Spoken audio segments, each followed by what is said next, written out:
on Tuesday. No, you dumb cunt. I'm talking about work shenanigans. Oh, Have I ever used shenanigans to refer to this podcast? Why haven't you?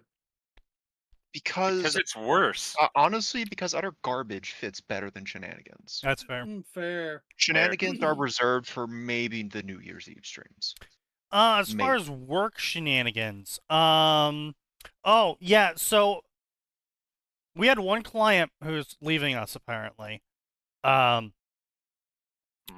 have a primary who is just knowledgeable enough in computers that he's dangerous because he's very self-assured about his knowledge. Oh. So he's very retarded about it when he's wrong. Oh no. Like, know the type. yeah. So he's been having network issues on his ISP connection for a while, and we're sitting there, we're trying to diagnose it, and we're never getting anything, and the ISP's not getting anything, and finally I call the ISP. I'm like, look, man, you gotta help me out here. Boss is mad. We need to figure out why the network isn't connecting and keeps dropping on random moments on random days.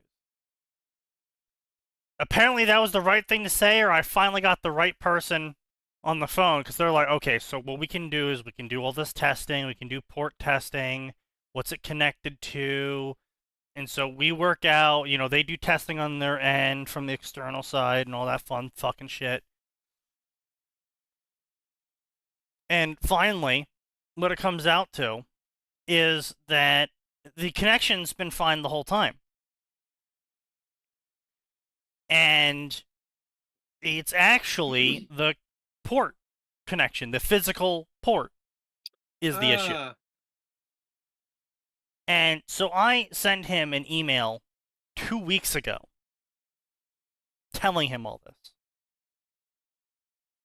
He's like, okay, well, just, contact me tomorrow. I contact him tomorrow. He doesn't answer. Contact him the next day. He doesn't answer. Contact him the next day. He doesn't answer. But before I close out the task for that day, he goes, wait, hold on, no, contact me tomorrow. Okay, contact you tomorrow. I contact him tomorrow. He doesn't answer. Enter this previous week now. And same pattern again. Oh, this time he's out. This time he's sick. This time he's this. This time he's that. And so finally, he responds to me today. Where I'm like, look, we need an on-site to check these ports. We need to check the cabling. We need to swap all this shit out to see if this is an issue, because this, and we found these issues in the port connections, and we found, erratic behavior on this port, blah, blah, blah. No, I wiggled the cable, it's fine. So you got a new connection, you got it to reconnect, and it's going to come out eventually when it gets hot. Or cold. No. He's saying that we're wrong about the port being the issue because he checked the cable by wiggling it. You retarded motherfucker. No. It's not how that works. So I just send him back a response saying, okay then. Do you want me to just close the task then? He's like, yes. Okay. Okay. You had me spend fucking weeks looking into this, and then you don't listen to my answer. You say I'm wrong. It's like, alright, fine. Fine.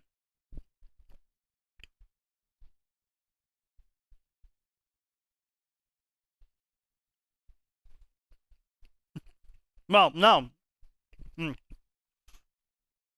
We're not going to see him in 2 days. His company's leaving. Oh shit! Well, look at that. Lucky you. Oh, sucks to suck. Yeah. As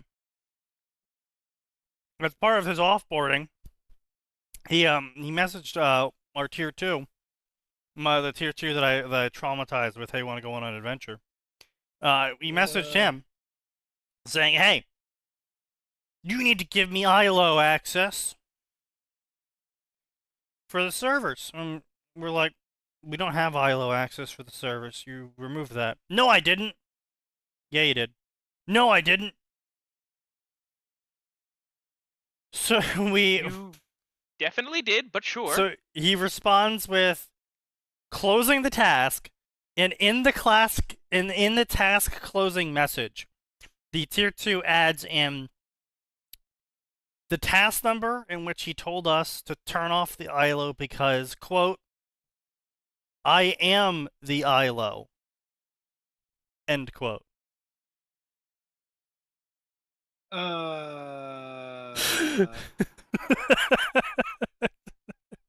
Okay. And I'm like, well, yeah, he's leaving, so I guess you do get to be, like, snappy on him, because it's like, well, what's he gonna do? Leave?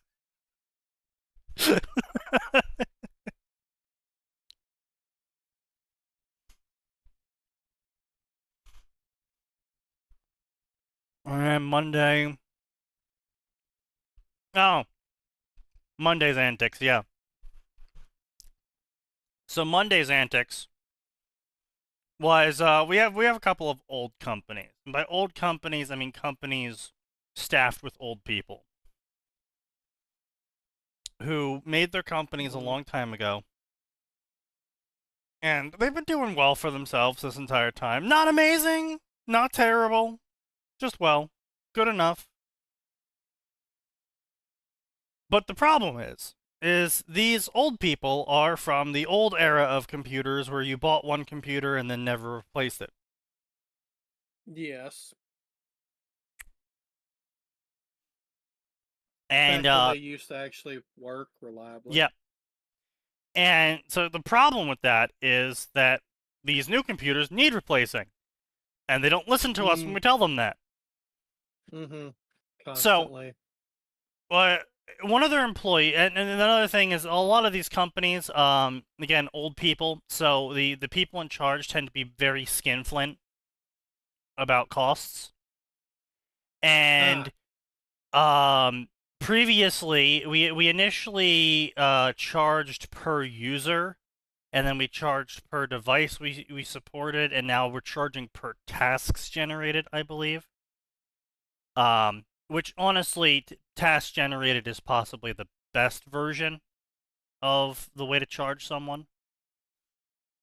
I mean, you're making me work, so you pay me for the work I do. Yeah, that makes sense.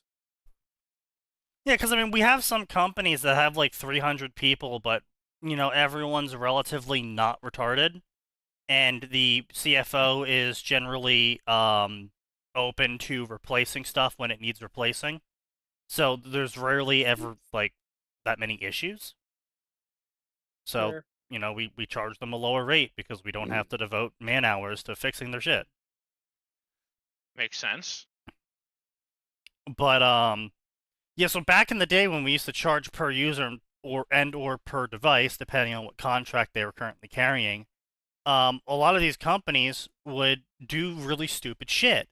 Like not inform us of new employees or new computers being used in the office. God. Because then they'll charge us to support them. Pay more. Yeah. And it's like, and then, but then you still gonna charge them more because now you know about it, but it also generated a task, you idiots. Yeah. well, not only a task, usually, because they break something doing this, a project. Oh, even like- better. There's been multiple times now where, well, I say multiple times from one customer, where they didn't want us to come in and rewire their network because they were expanding the number of employees they had, because that would cost a lot of money. So instead, they kept daisy chaining 5-slot unmanaged switches. Yeah. I mean, you can. Please don't. You can until they start burning out. Yeah. Yeah. That's why. Please don't. And then when we're sitting there trying to diagnose why half the office doesn't have internet, and everyone swears up, down, left, and right that there's totally no way, there's no how, there's no reason as to why this would ever happen. Everything's plugged in correctly, sir. Yes, sir. One of the switches failed. Yeah. One of the switches we didn't know about failed. Mm-hmm. Oh, they don't even have a proper network map, do they? Well, we have a proper network map. They modify it without telling us. Then you don't have a proper network map. Exactly. We had one. This is where I put our network map. If we had one.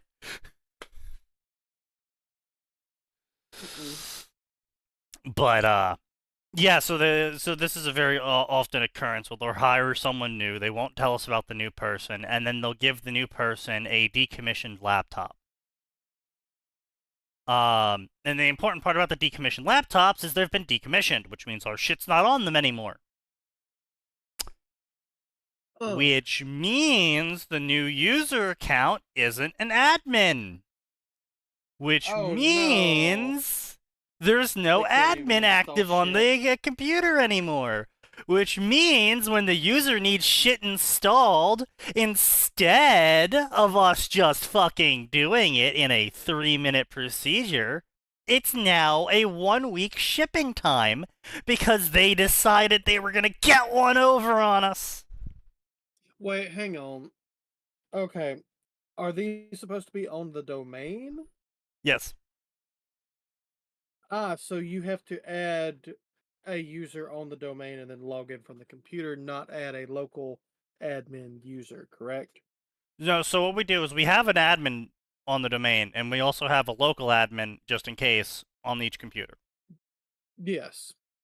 And we also have a backdoor remote desktop service on each The computer. administrator account, usually, yes. And so they decided they were going to take a laptop we told them to get rid of. We decommissioned it. Mhm. And give it to one of their new users that they didn't tell us about, who was, you know, Mhm. states away from any support base we had for them. Of course. Also, they could avoid, like, an extra $50 a month charge. Well, now, this person is accounting.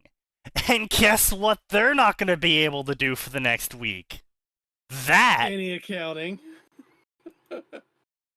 Because now they have to send the laptop back, and we have to configure one, and then we have to send it over. Only you need to give us a 2 to 3 day notice on configuring laptops because we're supporting 43,000 devices. So, there's a wait time. Yeah. Yeah. A small wait time. Minor wait time. Yeah. And then, you know, unless, of course, they want to pay the rush charges, which they never do. Mm-mm.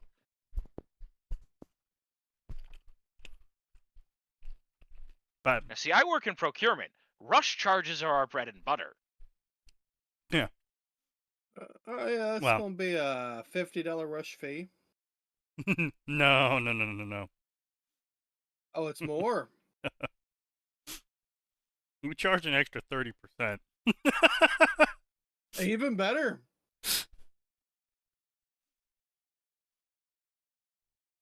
Like I said, the company buys extra laptops of a bunch of different types because we know our clients are too cheap to actually purchase them ahead of time. And so if they ever have a rush charge, we're like, okay, and then we charge them 30% on top of the normal charge. Mm-hmm. Because we're like, look, you could have just told us, you know, on time. It's not like someone just came in that day, handed you their resume, and you're like, God damn, you are the best employee I have ever witnessed in my life. You're hired on the spot. Get this man a laptop. But Sneaky, don't you know that's how everything works now? Yeah, according to our parents.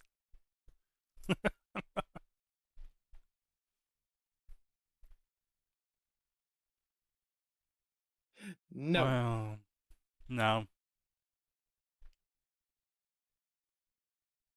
Man. Anyway.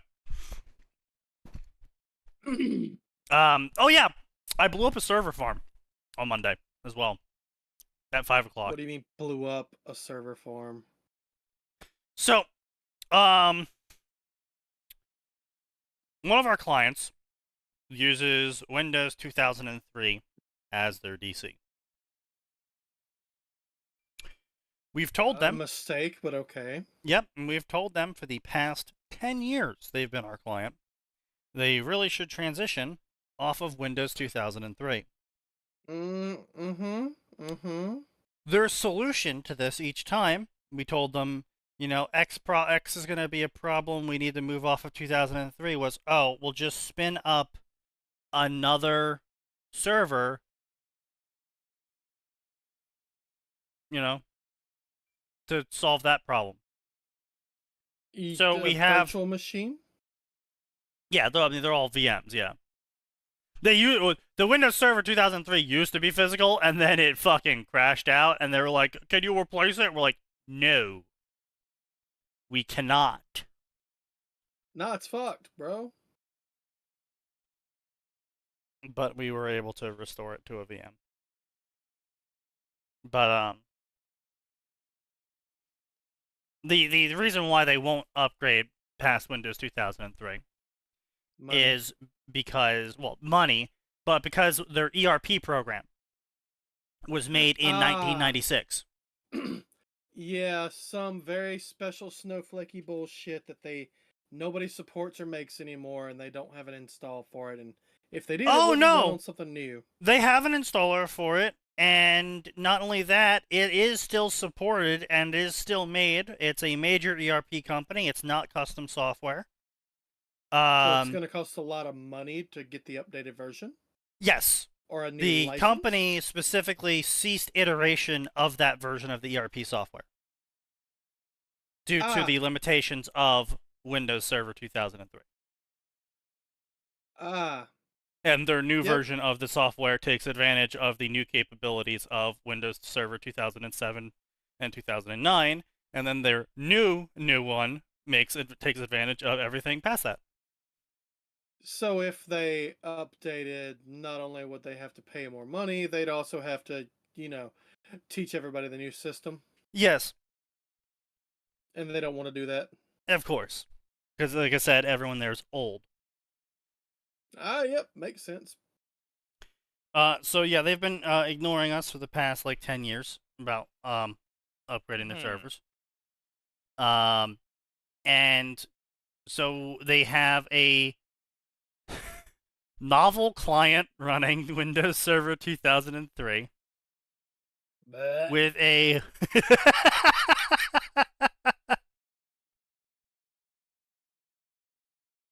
yeah, they're not using Active Directory, they're using novel client. The sincerity in that noise that came out of Sonic. No. Yeah. What So the actual shit? Yeah. Then on top of the Windows Server 2003, they have a Windows Server 2007, and then a Windows Server 2009, and a Windows Server 2008.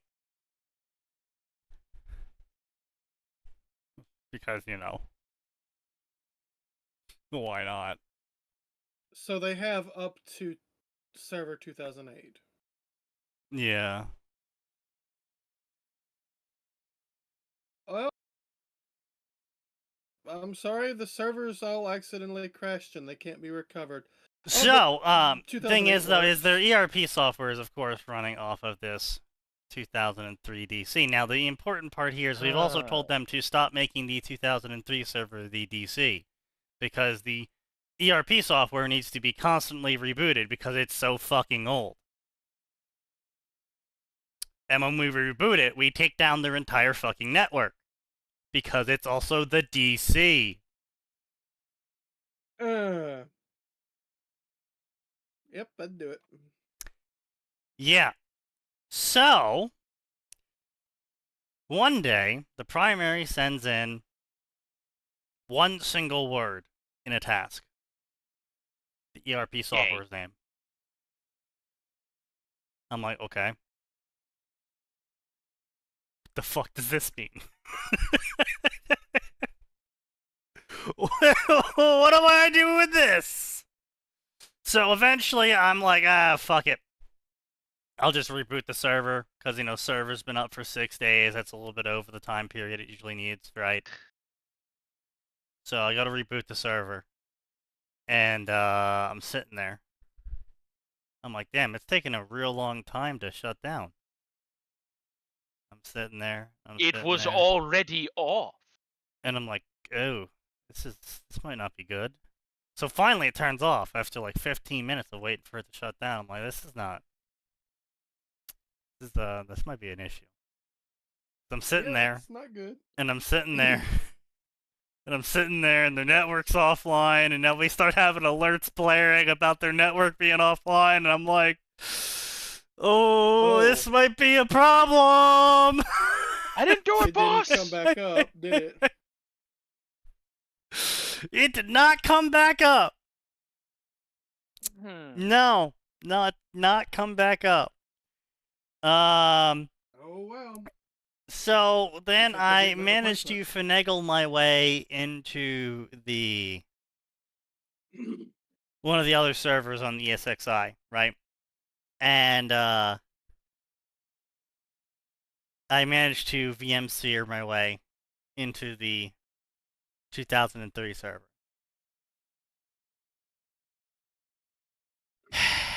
And it's up. It's not reporting. It's not handling DHCP. It's not responding to pings. But it's up. But it's up. And I'm like, well, this is very much not great. So I'm poking at it more, and it's just fucked. I have no idea what the issue is. It's the fucking network card. The virtual network card for it's just not working. It's reporting everything. It's saying everything's hunky-dory, but it can't reach anything. It's not routing anything. It's just not working. And I'm like, fuck. Fuck. It gave up the ghost. Primary's calling me, why is everything down? I only sent the ERP's name to you. I didn't mean for you to reboot it. Why didn't you call me? Why didn't you say to call you? Sneaky, You're the one submitting the fucking message. Sneaky, that's when you bust out the guilty spark meme. Oh. We followed procedure every step of the way. You were with me as we managed this crisis. True. Yeah.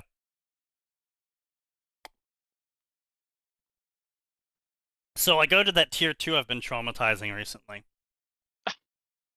Dude, you're gonna make the man quit. And we're at like 30 minutes before closing. And I'm like, hey, I have a hand grenade and I need you to solve it. And he's like, why? I'm like, well, the entire company's office is down. And I might have nuked their server. And he's like, oh, God. Okay, fine. You do that? So he hops on. He starts poking at everything I poked at. And he's like, wait, no, maybe we can fix it by doing. And he's like going through every option. And he's getting more and more desperate. He's like, no, come on. Maybe if we do this. Maybe if we turn this off. Maybe if we restart. Nah, he's like, oh God. He is in the bargaining phase. Yeah, he's just like, oh no, this is well and truly fucked. On a scale of 1 to 10, how fired am I? Well, see, you're already at the door. I'm well liked. But the primary's fucking pissed, and You can, in fact, not fix the server. True. Yes. And so the tier 2 is resigned to working on this as overtime now. No. Yeah, Excuse me. is what it is. I mean, it's got to be brought back up, and not tier 1 work.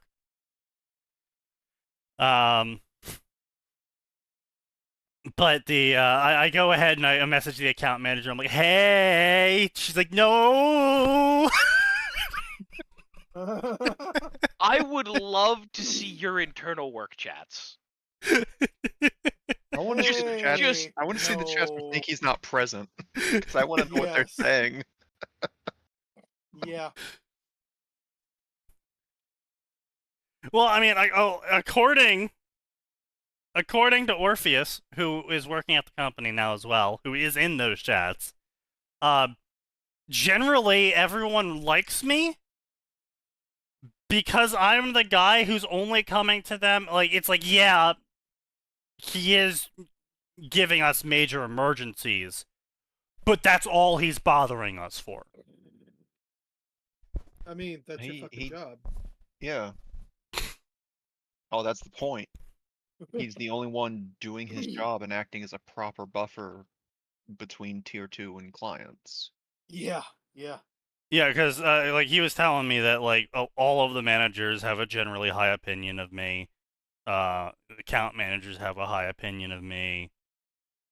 Generally, anyone he interacted with had a high opinion of me.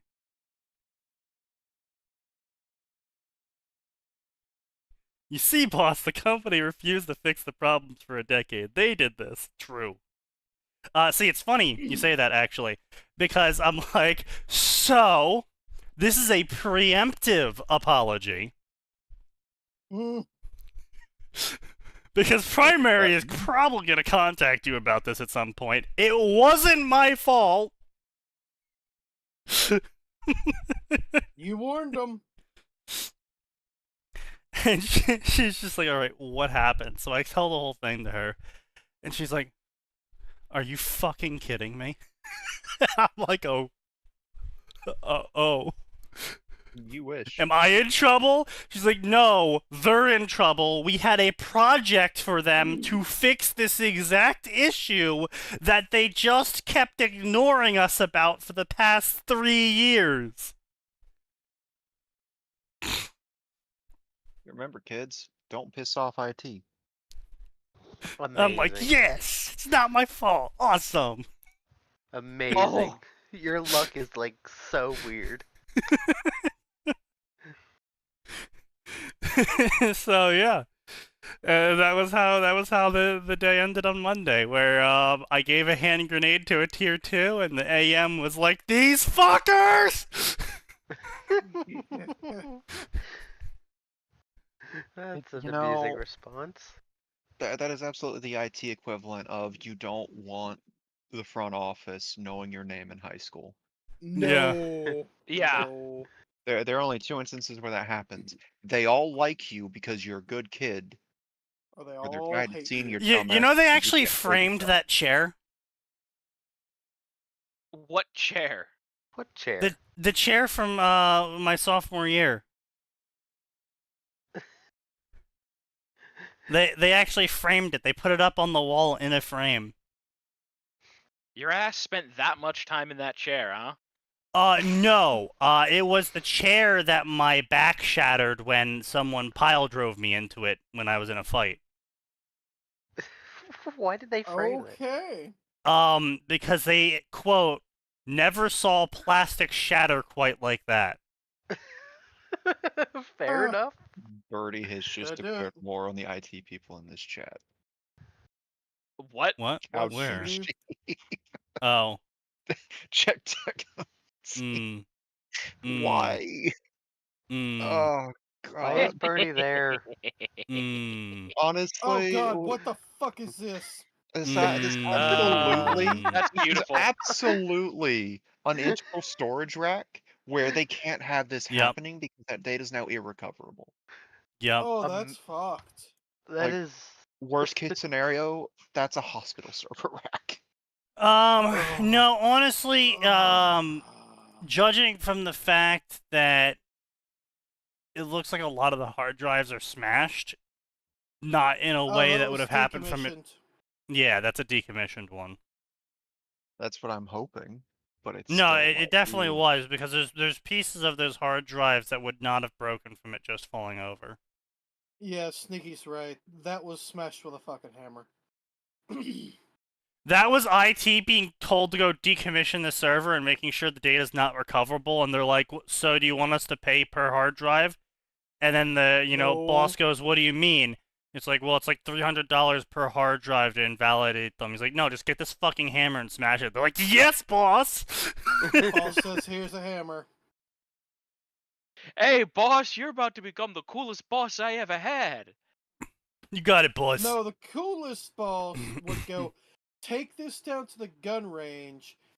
Here's some money to buy some ammunition. Okay, No. boss. I mean, that's the pipe dream. I mean, good luck. True. Obviously. True. Well, no, hang on. As a Southerner, that is absolutely a possibility. That is on the table. Oh, yeah. Decommission the server with 556. Yes. Boss, we made real sure the server was decommissioned. And how'd you do that? A slug. Magazine with the platter. We took the server out back just like you said, boss. Yes.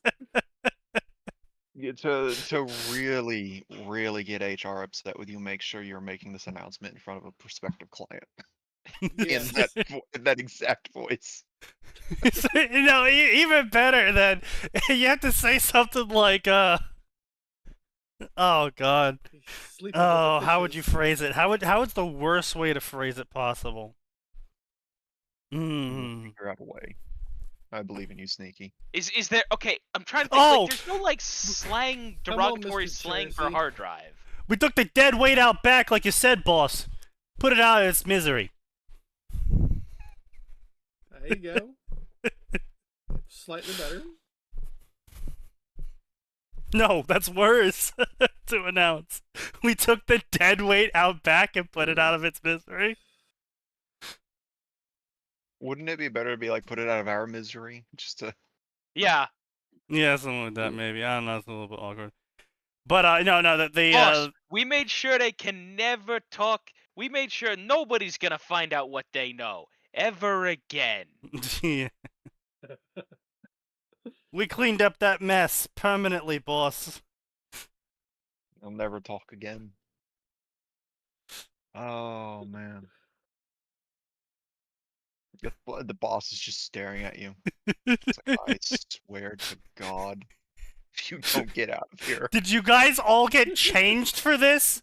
You know it, boss. Boss, we always listen to your instructions. Make sure to always get changed before engaging in any kind of dangerous, hazardous, messy jobs. We wore the gloves and everything. That's why you wore your best suit for this. We gave them a funeral they won't forget. I can. God Jesus. damn it! I hate it, but I love it at the same time. But no. The chair in question, it was one of those flat stools, attached to the table sort of arrangements. Lunchroom tables, big. Ah, yeah, one of those things. Yeah. Yeah, I was thrown into one of those and it blew up effectively. So they framed it in the office, and when I went to go check on them, when I went to go pick up my baby brother,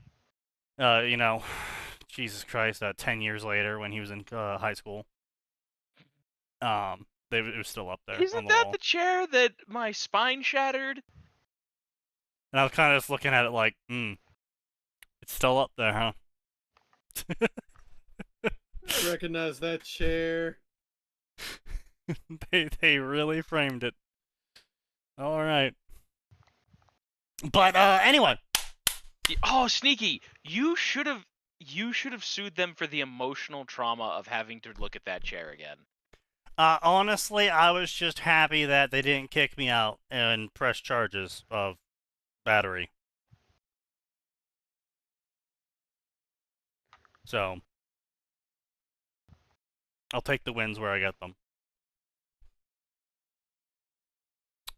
Twitter talk. But, last time on Dragon Ball, we were, covering this fucker here, right? God damn it. Unless. Yeah, Mr. Unless. Mr. Black Hunter, which, after having discussed everything he's talked about so far, is a very suspect name. What he's talked about so far, to remind everyone, is how he's definitely not homosexual. He'll never read a homosexual story. He'll never write a homosexual story. Unless he can feel the subtext between the characters. And only when. And remember, it's not about what the author intends. It's about what he feels. Yes. Yeah. Yes. And so where we left off was his opinion on reviews. So we'll pick up there. My stand on reviews. As for reviews, while I appreciate immediate feedback in reviews in every update I do on every single chapter, constructive criticism, tactfulness, and honesty is appreciated, but I don't like it when you are harsh or insulting. Then I'm not being honest. So pick which one you want. Not only against me, but when you are insulting other writers in your review for my story. Since I can be a sensitive person and be easily discouraged from continuing writing my stories. Oh, that's great news for me. Girl. If only that were true. The location of the scroll bar is insane. Yeah. Yeah. That's why I'm This is the next. He wasn't here for that? For the last Yeah. one? Killionaire not here for when I listed Killionaire off the went to work bed. and paid count? Yeah, no, Killionaire went to bed. He missed the 63,351 words. He knows And, about that now because 100 we've talked about it in 1,000. post. But yes, of course. Sign showed up, so everyone be sure to give Sign a gold star. Oh, fuck you. He did it. He did it. You shit. Pinky, have you I introduced that haven't done anything. server yet? Oh yeah, it's on the server. It's on the server as His Sign server. Star. Oh yeah, no, it's on there too. He's beautiful. I knew it was on ours. So I have not done anything to deserve that today. You did Today. it. Well, Notice how he doesn't protest it. No, actually, you know what, Sign? Sign? You absolutely did, because I was reading Infanticus's latest chapter, and I got fucking flashbanged by the first thing that loaded on the page was a goddamn screen-long rant from you. Huh? What? Huh? You know, Infanticus with his, grape story. Yeah, but I haven't written a screen-long rant. Yeah. It was not. That's what you think? Long. it wasn't screen long, but there was a rant. Okay. It was on my If you're screen. on a phone. I mean, I was. You know, there you go. if you're looking on a screen that's really zoomed in or a mobile phone, it might be a screen long rant. Yeah. Yeah, that's what it was apparently. Yeah, I was on my tablet. Oh, Well, yeah. there you And go. I That's was not my fucking- fault. I was flashbanged by a Sign rant. Where he took Was the I bait. fucking wrong? No, No, but this you took the motherfucker bait. was just that stupid. He cannot rotate the apple. He thinks Superman is a flying brick. I love how he knows no instantly what I'm variety talking about, to too. His powers. Superman, the man with more powers than literally anyone else in DC, thanks to all the other revisions.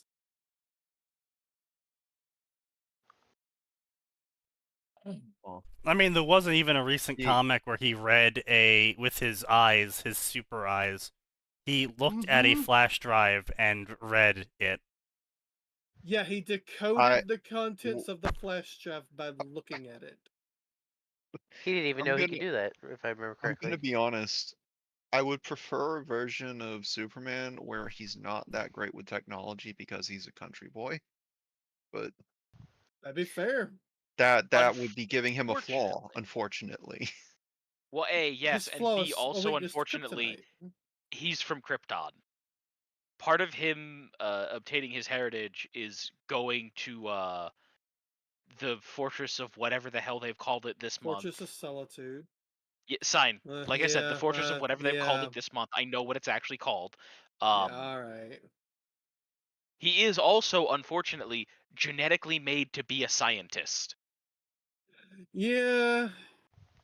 Yeah, there was... Wait, no, he wasn't genetically made. He was naturally born. In some instances. You know, Again. I'm just gonna say it. I think he should have been a country boy. And when he Mhm. finds the fortress, everything's just handled because Krypton was 99% automated. So all it needs is DNA. And it's like, how are you doing that?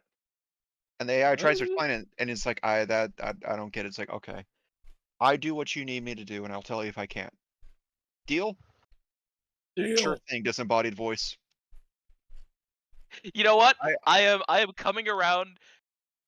I'm coming around to this, but I want the holographic remains of Jor-El to be like, oh my god, my boy's retarded.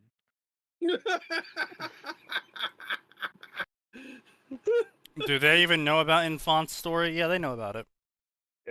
Unfortunately. Unfortunately, we were informed about it last Friday. Yes.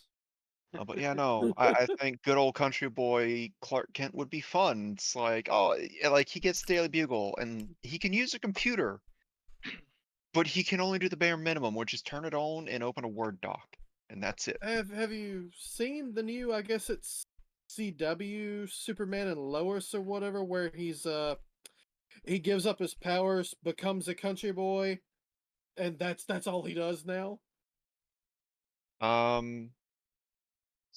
So I think that's actually from DC's got a time traveling show they're doing. Yeah, And Legends of Tomorrow, maybe? I think. And that was actually one of the timelines. And what's fun, apparently that Superman was the Smallville Superman. And people love the implication that that's how Smallville ended, where he's like, all right, I'm done. Fuck these powers. I just want to live a normal human life with my normal human wife and our normal human kid. Yes. Also, Max, I thought of a fantastic addendum we could make to what you did. He does not know how to use a computer. He shows up with his own typewriter. I have an even better idea, is he uses his super speed to finger peck the keyboard really fast. You gotta replace keyboards every day. So everyone's like, man, Clark always works overtime. It's so weird, but he does get the articles out in time despite his slow typing speed. No, even better. He speed pecks the first one, and they have to replace the keyboard, and he then spends the next 2 weeks figuring out the exact amount of super speed to move to make his overpressure type.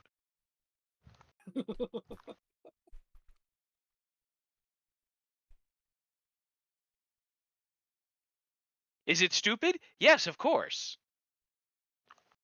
Yeah, I kind of miss when Superman was actually still like relatively human compared to other people. He was just a dude that was absurdly strong. And could fly. Hello, LeMay. We should just go back to the other Superman where he couldn't fly. He could just jump really far. But yeah, this absolute boy! No I'm glad my brain was functioning there, because I nearly said something real dumb. Oh, that bad? No. The whole point of me going, good job, brain, on not saying that is to not say it, son. That's true. I just asked if it was that bad. I didn't ask you to say what it was. It certainly raised a few eyebrows at Twitch. Ooh. Gotcha. That's curious. can feel the shadow ban approaching us. You fool! What are The you shadow talking ban's about already here. approaching? Yeah, hey, Oh, by the way, Sign, did you complete your homework and watch Yu-Gi-Oh! Zero? No, I haven't had time. He's been too busy gooning to lollies. Hang on a minute. No. I put out another chapter of He did. Star Wars Tanya. That's true. He did do that. Yeah.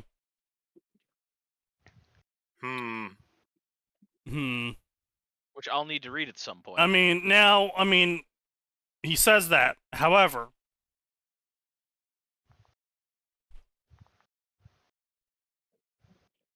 that does not preclude him from gooning the lollies. God damn it, Sneaky. No, Sneaky has a point. Look, I've been working on Outer Heaven all day. You shut up. I haven't been gooning to Lolly. Unless it's, the murder. Oh, I've only been working on that lolly story all day. Unless. This man is gonna live forever. All right. In infamy, yes. True that. Are we adding him to the ranks of Spidar Poison Blood? Yes. I think he added himself. True that.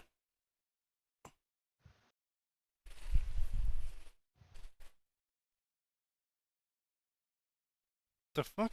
All right, what else do we got? What else is he definitely never doing?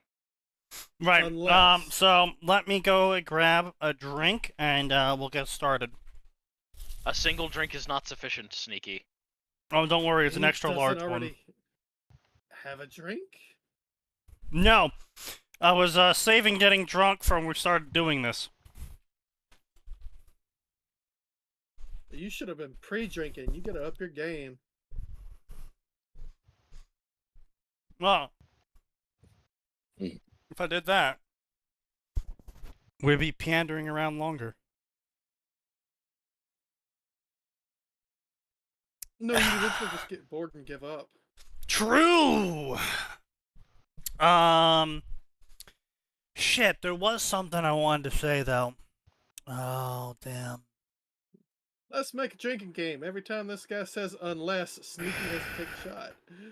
I would prefer that my friend be alive at the end of the evening. Unless. Unless. Oh, Well, damn, we it was can something. test out his alcohol tolerance. It was something. It was something. It was a something. So Alright, anyway, so let's see. Wait, what did Phoenix say earlier? Assault EFAPs, New Order, Captain America movie thing. They were going over the past movies as a retrospective. And man, I can see why people said the MCU was good even in the past. The worst movies was like Hulk or Thor 2. They had more writing than the current stuff now, and the best movies like Civil War had good writing because the main conflict is still compelling even to this day. Yeah, absolutely. Yeah, that's the thing. Is all the early movies, the pre-Endgame movies, were good. Generally, they weren't lost in the sauce. Yeah. Too Unfortunately, the new Captain America, like, Hates unfortunately, America? what's his face is just not a compelling actor to me. Yeah, no, Well, I he's not. He's. It's not only He's that not he's not a Captain compelling America. actor. He's not Captain America. No. Captain I don't care America. about that part, right? Chris No, Evans. but like he's his own. He's his own hero. He's fucking Falcon or whatever the fuck it was. Yeah. Yeah, he's Falcon. Yeah. So why can't we just have Falcon? Why does it have to be Captain America: New World Order? Because they need to ride on Cap's fucking coattails. Corpse. Well, okay, no, hang on a minute. It is not the first time that the mantle of Captain America has passed, right? They had a whole thing where Sure. they murdered Captain America. Like, But it always goes Sure, back but, like, to here's the being difference, Steve right? Rogers. Right, but here's the difference. That's the comics. This is a movie verse. Yeah. Movie versus He beat my ass. It's how to put Sorry. this. How to put this right. People who read comics are already used to the idea of separating by issue, right? Mm-hmm. The Marvel Cinematic Universe is supposed to be one self-contained, continuous storyline. And if you start obfuscating that by being like, oh, yeah, are you gonna go see the Captain America movie? Oh, which Captain America? Oh, the black one. Mm-hmm. It's kind of just like, why? Why can't it just be Falcon? And so there was that whole angle for me that I was kind of just not enthused about. I saw the trailer and I was like, eh. And then he comes out and gives that review where he's like, oh, well, I don't think Captain America should be American because I stand for the values of truth and equality. Fuck you, buddy. Hmm. Yeah, America didn't stand for equality. We stood for meritocracy. Once upon a time. Back when Captain And America hey, was we're first moving made. on from that. Anyway, so never, ever, ever give me a review that is harsh or insulting, or I might just stop writing the story. Oh, please, don't threaten us with happiness. True. Right. If it may be that you want to call me out on inconsistencies, or maybe the characters are acting out of character, if there are plot holes, if we are too harsh or mean towards a character in the story. But if you call me out on these things, to be honest, it makes me feel like a bad writer and it makes me not want to write the story anymore. Because Well, if you maybe do you those are things, a you are bad a bad writer. I am suddenly understanding how he's not improved in the 10 years he's been writing stories. Because he wants an echo chamber while sucking his dick? Yes. Quite literally, this guy is literally saying, if you tell me I'm doing it wrong, I'll just stop writing. I won't improve. And you shouldn't ride.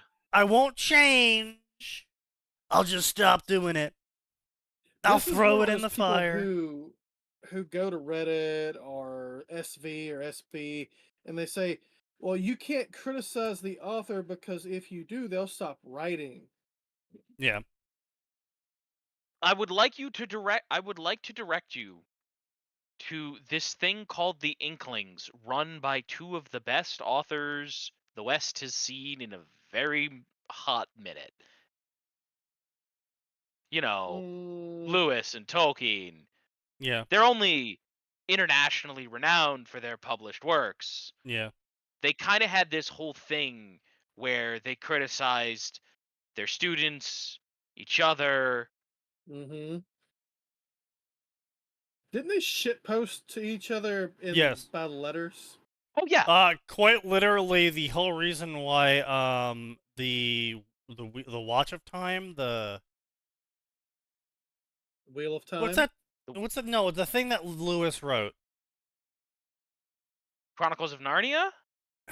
Was it Chronicles of Narnia?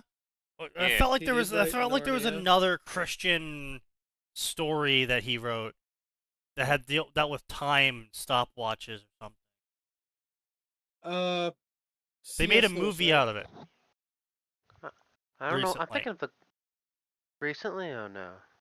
I mean, recently, as in like the past 10 years.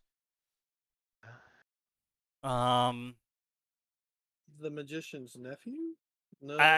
All I remember, I saw fucking articles of people being like, "Oh, but it's so Christian. It's time to retire these Christian tropes. It's current year." Oh, those. I mean, if that's what they're complaining about, they are definitely talking about Narnia. Like, movies done for him was Narnia. Yeah, Narnia recently. Then it might have been one of the Narnia books then, yeah. But specifically, like, as far as I'm aware, correct me if I'm wrong here. Wasn't Narnia Prince Caspian? Yes. Sorry. Question mark. Wasn't Narnia written specifically in response to Tolkien's book? Because Lewis was like, it's called fantasy, you idiot, or something like that. Like, I think so. Like they had a back and forth in a series of letters, and it resulted in Narnia being written because Lewis was like getting butt mad over oh no, that's what it was. Lewis was getting butt mad semi-jokingly over the fact that Tolkien was like, no, my work's not Christian. It's not a Christian work. Even though Yeah, it maybe. blatantly was Christian. Totally was. Like, Wait, I'm which aware one he is was. that? I lost Lord of the track. Rings. Who was saying that? Lewis okay, Lewis said that Lord of the Rings was a Christian work, and Okay. Tolkien was like, no, it's was like, not. no, Tolkien it's was not. like, no, it's it's not a not. Christian work. It's British history. It's not Christian. And Lewis was British like, bro, mythology, but it's yeah. totally a Christian British work. history is Christian. And then he decided he was going to write Narnia in response. Yeah, fair. Yeah, he wrote like all of the fucking Narnia books, and Tolkien was like, "Are you fucker? You fucker." Yeah.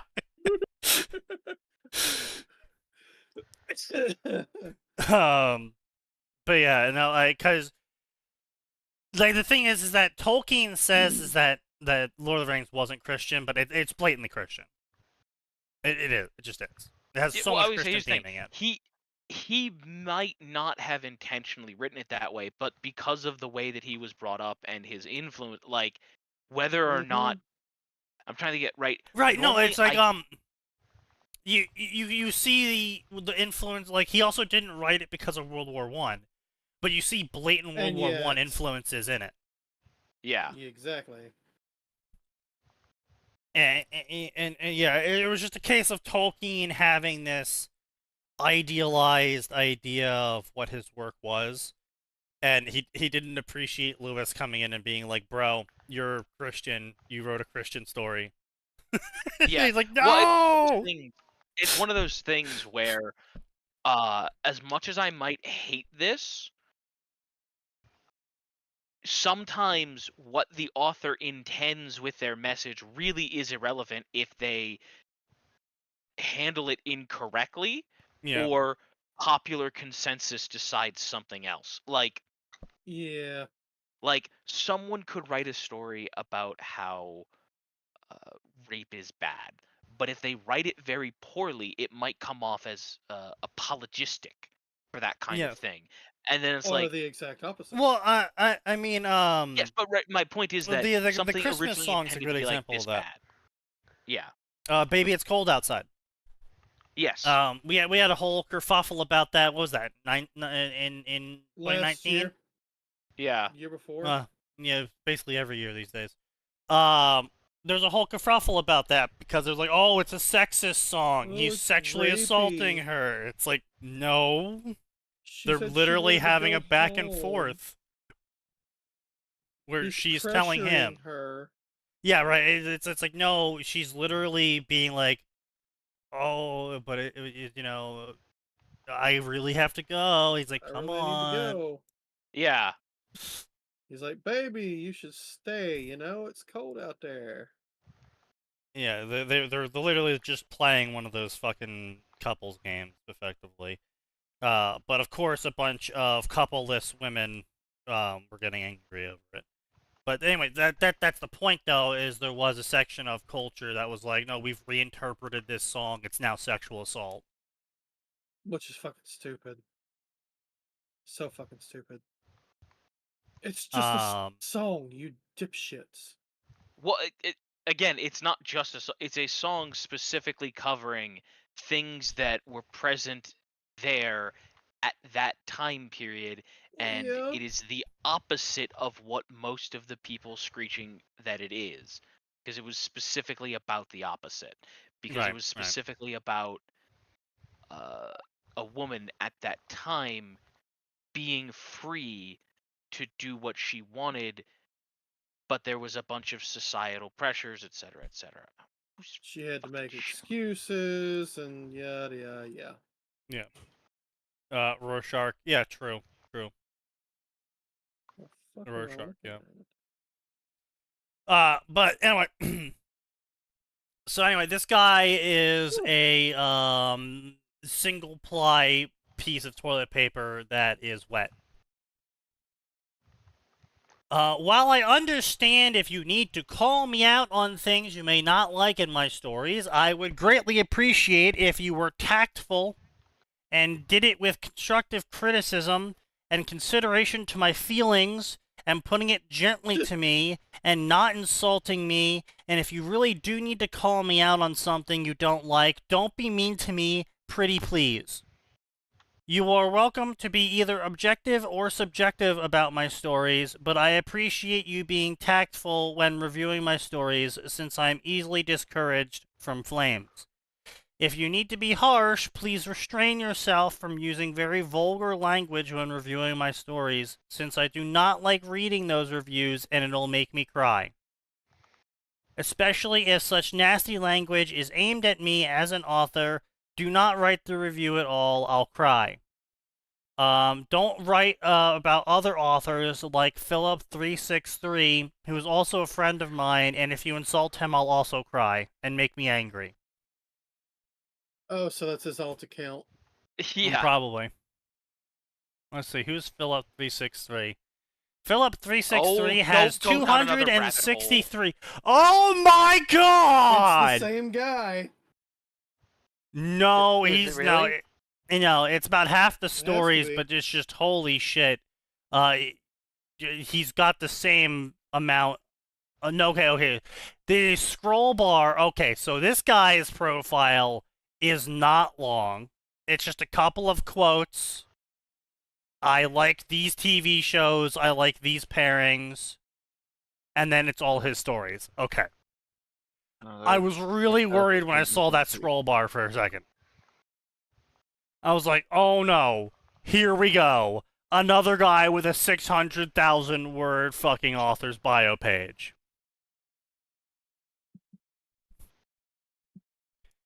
I can be a very understanding person, and if someone disagrees with me and gives me a reasonable argument to what I write and what I think and my own opinion, I would appreciate if you did not swear at me and there was not anything harsh in anything that you said, or you try to start an argument with me, or if I disagreed with you, you have to immediately back down or I'll cry.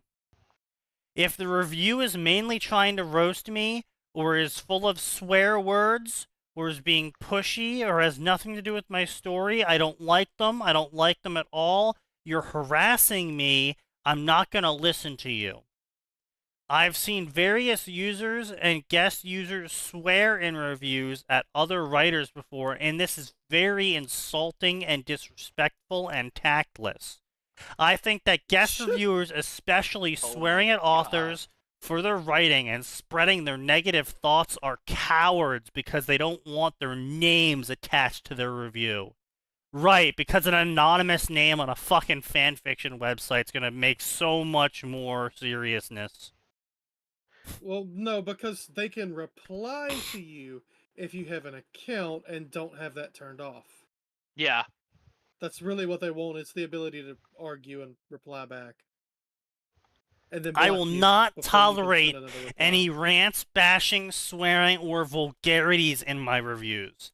There are trolls who like to harass and insult me by making ridiculous accusations. So I don't care what you accuse me of or what bullshit you spout at me. Your attempts to troll me will result in me blocking you. And the fact that you have nothing better to do than harass me on fanfiction says more about you and how pathetic and empty and meaningless you are, says the guy who wrote a 63,000 word bio page. Man, that just makes me want to do all of that stuff. I Don't know. you mean 603,000? Yeah, no, word cap. I'm sure he would write more if he could. I have better things to do than to read your bullshit, and if you have nothing important to do, you should just, do something else. Because no one cares about you. I'm just gonna report your review. If you persist with harassing me with spams, I'll just block you and report you again. Go back to the kiddie pool. True. If a guest review expects me to reply to their question, they should use a registered account. I do not reply to guest reviews on fanfiction.com. If they ask a question, I will reply to them in PM. Since I do reply to guest reviews on AO3 because I'm able to reply to them on AO3. AO3 has that system? Yeah, when you leave a review on a story, you can do it as a signed-in user or not. And they're able to basically have a little forum chat on each chapter. Oh.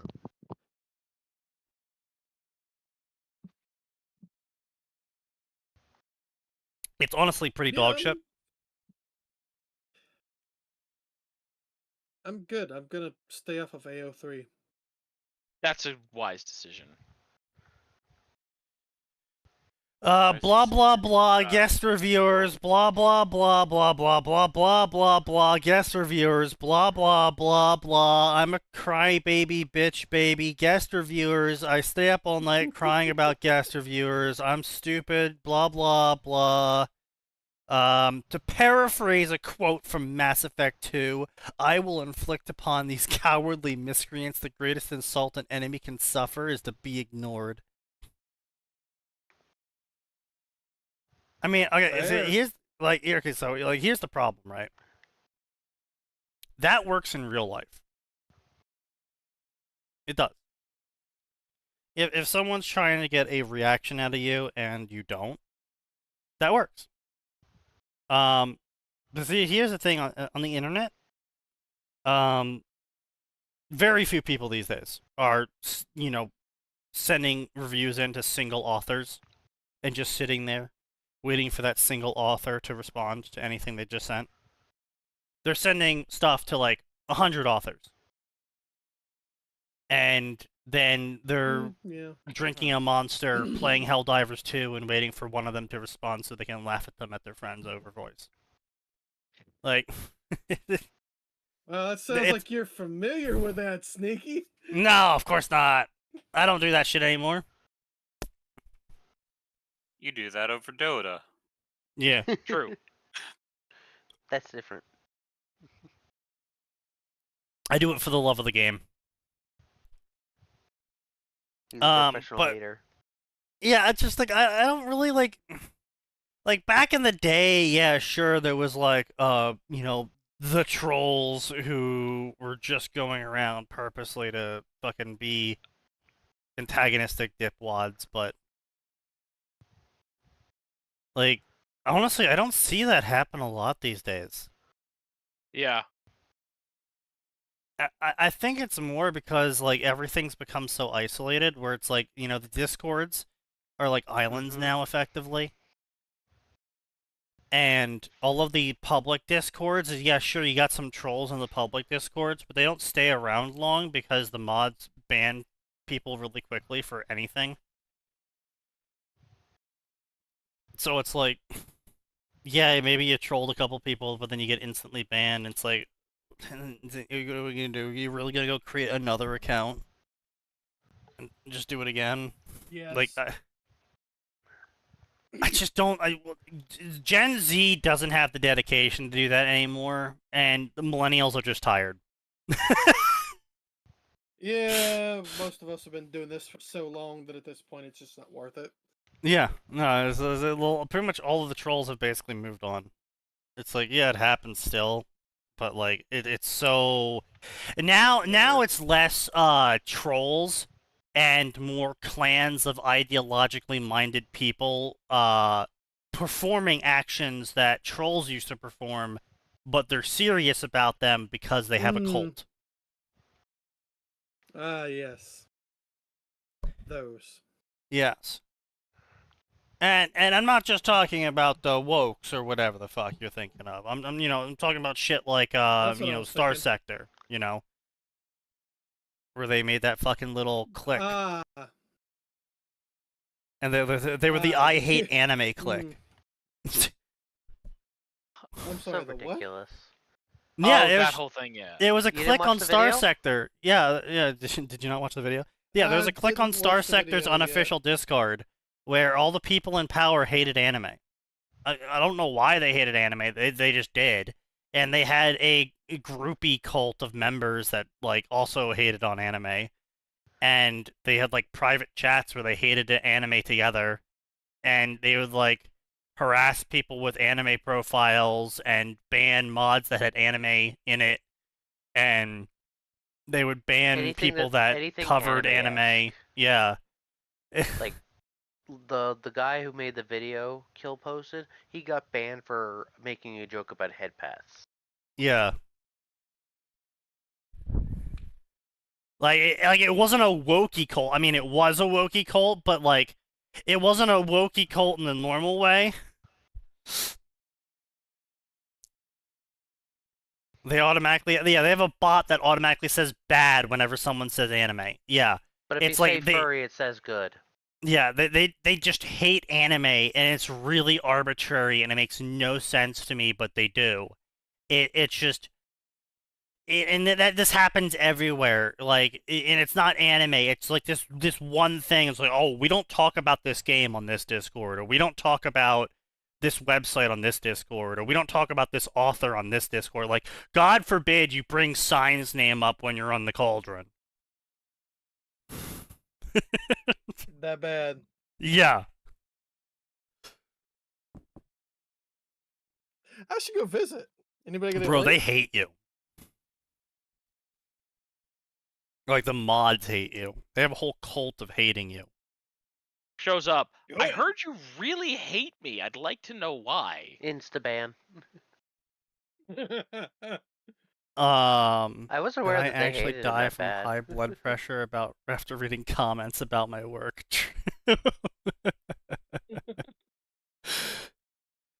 No man, Cauldron's so bad. I got warned on the Cauldron. Where I'm thinking of Toybox, that like sub server of Worm fans and shit. it's basically Cauldron 2. Oh. It was because of signal to noise, wasn't it? Yes. It wasn't because of predatory. It's also Okay. because of predatory. Nice both. Some of the mods might have been arrested. Yeah, I'm not surprised at all.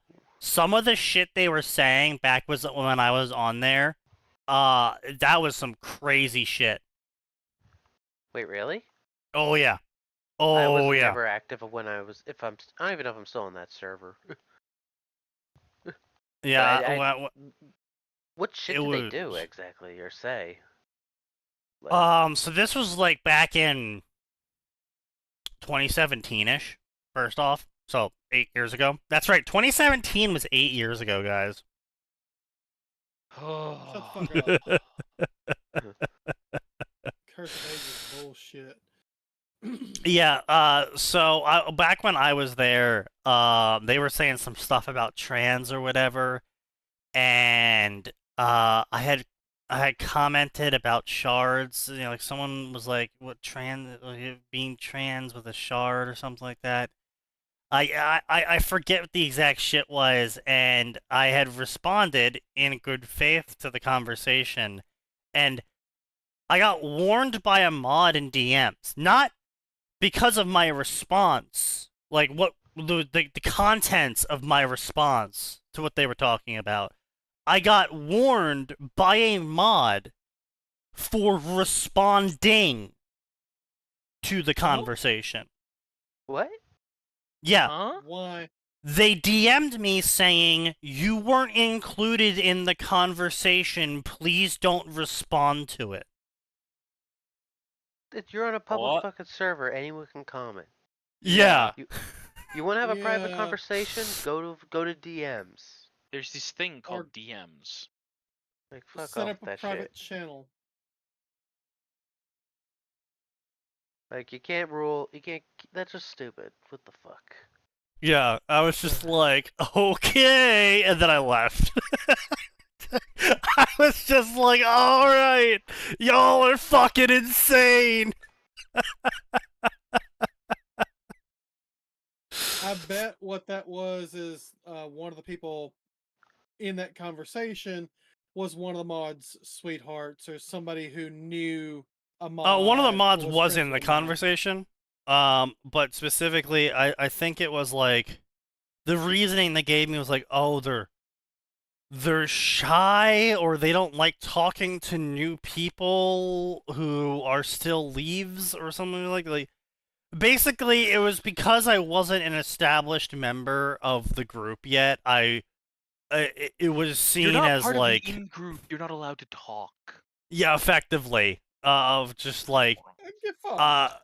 because I wasn't part of the approved group of authors who are allowed to have opinions. I'm supposed to sit there and lurk and understand the culture, No. which Fuck that. is hilarious if you take 3 seconds to think about it, and how they were also super lefty. Like, that is a fucking riot coming from them. How inclusive. Yeah. Cauldron mods pissed off the hardcore lefties. I wouldn't be surprised if that was true. So anyway, the author goes on to say, if you disagree with me, you better support it with extremely compelling, fair, reasonable arguments, or I will delete your review. Just can't you make another one? Yeah. Fandoms he's interested in writing. Favorite Assassins games, stories. He just gave up on the stories in progress and planned stories, didn't he? Yep. Damn, that's crazy. My story collection. Are you serious? He proceeds to actually list out all of the stories he has written and summaries for them and what happens in them. Like, you realize that's what happens next, right? That's the other half of your profile, author. You don't need to list your stories out to us. They're already there. List of TV series and my opinions on them all. I don't know why I have to defend Sherlock. It's so amazing. Okay, Sherlock was fucking terrible. Even I'll admit it's like, like, bro, its issues. I think you might be gay. If you're sitting here saying, all right, so at least he has some taste. He said Reacher was good, and it is good. He said Rick and Morty was good, so that's like a, negating taste, I suppose. It's an acquired taste, and not you every episode must is watch The Last of Us. It's a must-see. No. No. Who's saying that? The author. He's saying for fans of the game, it's a must-see. It's like... I've heard it was decent, but that's kind of it. I haven't heard anyone use the term must-see in... I'm really doubting why a fan of the game would ever want to see the TV series, considering the fact that Neil Druckmann, the dev of the game, told the fucking people, the actors playing the characters, to not look up any gameplay and to just act how they feel the character should be. So... No. Well, okay, hang on a second. Then if that's the case, they should have been completely unique characters. They shouldn't have been Joel and Ellie then. It should have been some randos on the other side of the country. Yes. Fucking... Yep.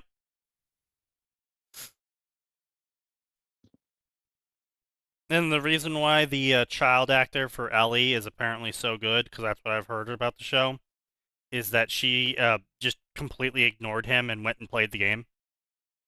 Good. She either played the game or looked up playthroughs, but even then, she tried. She did something. Yeah, she's like, actually, fuck you. He studied the character. Stranger Things is a great TV series. No. Season 1 was good. It actually was good. Every season after that was either too much nostalgia bait or too political, too modern day political. It did get modern day political, but there were good parts even up through season 4. Oh, I won't say there wasn't good parts. There certainly was good parts in a vacuum.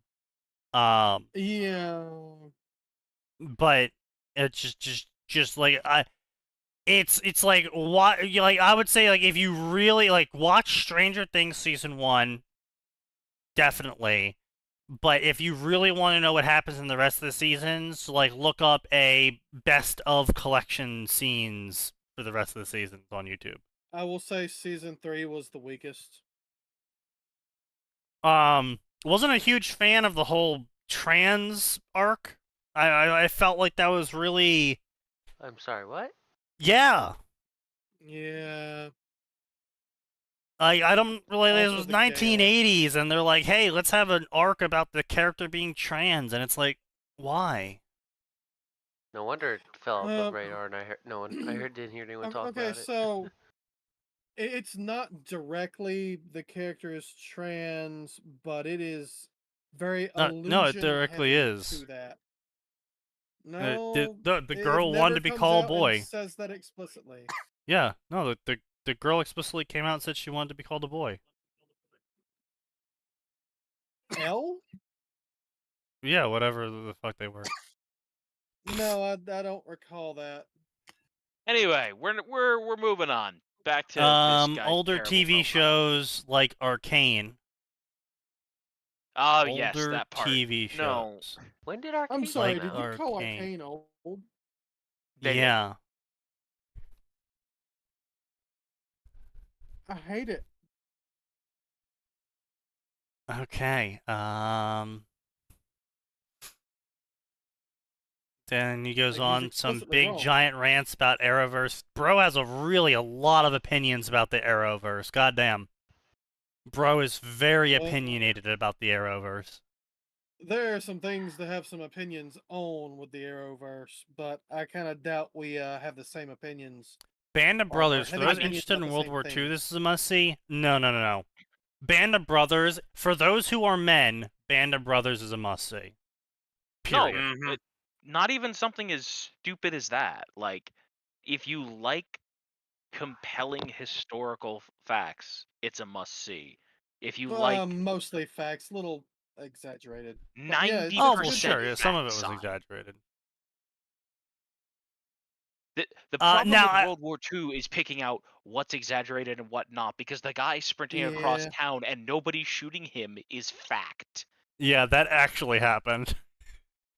Well, that's the crazy thing about World War II is there's so many stories of just absolutely insane shit that people did.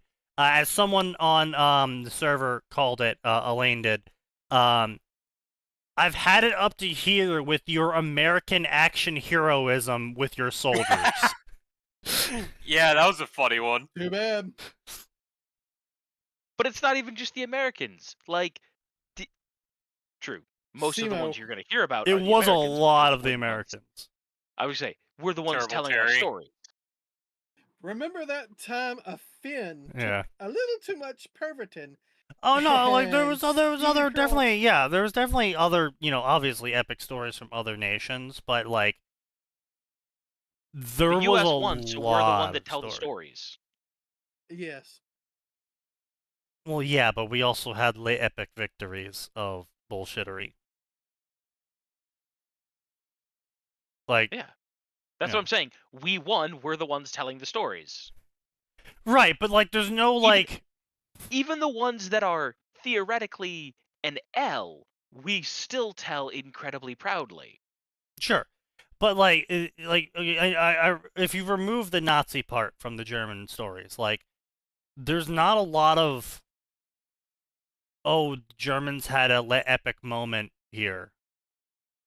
Like I mean, so No, okay. there actually I have to say, are. I would say It's just I have we to don't say this tell those. very carefully.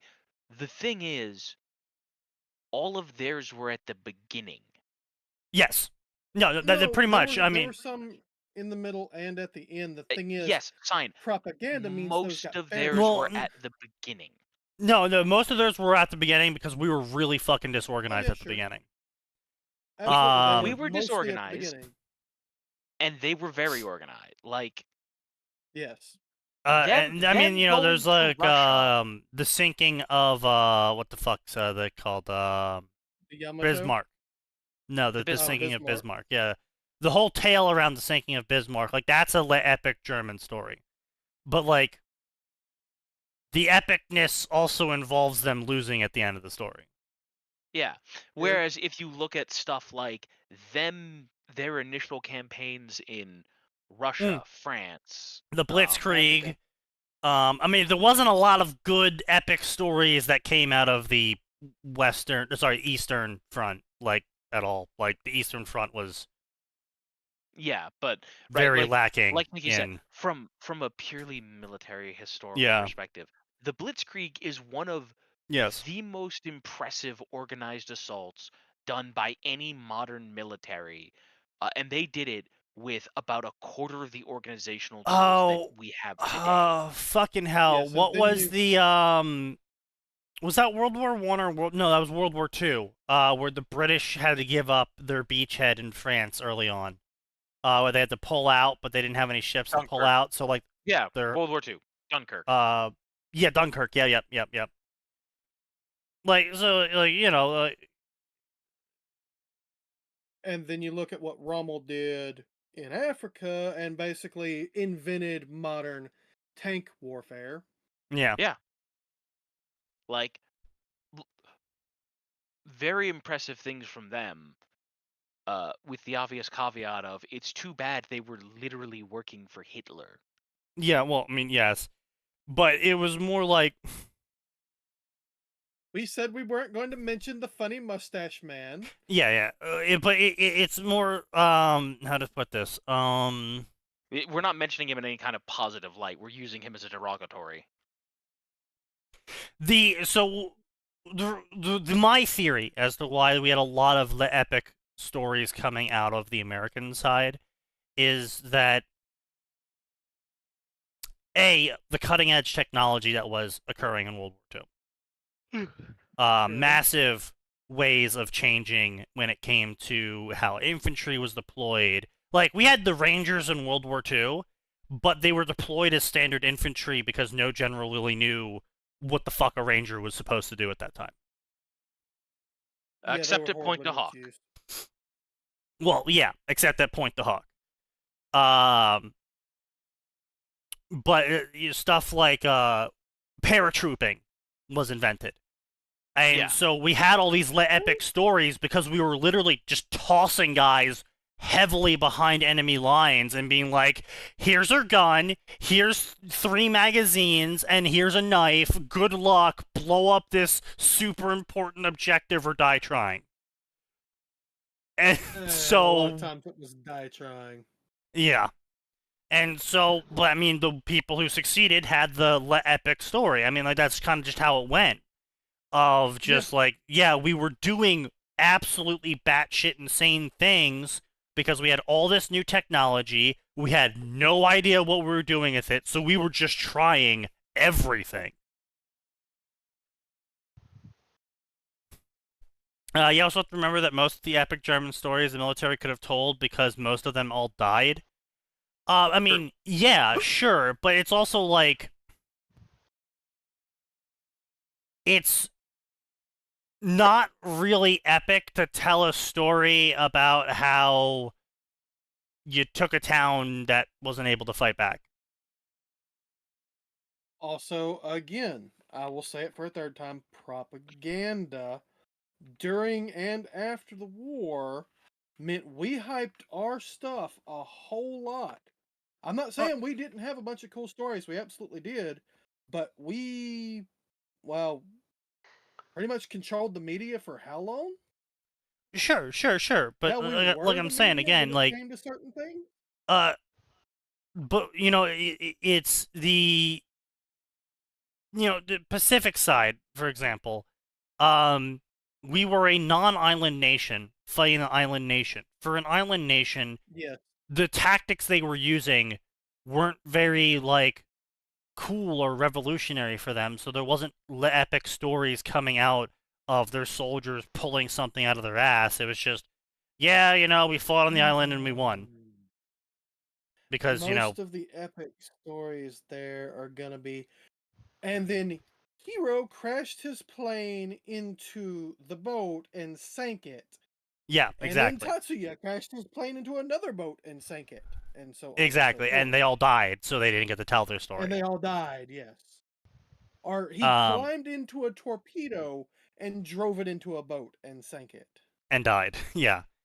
And died, obviously. Like we had epic moments with the Pacific because again, a lot of our men weren't trained for island warfare. They weren't trained for tropical warfare. New technologies. We were not ready for a Pacific campaign in general. No.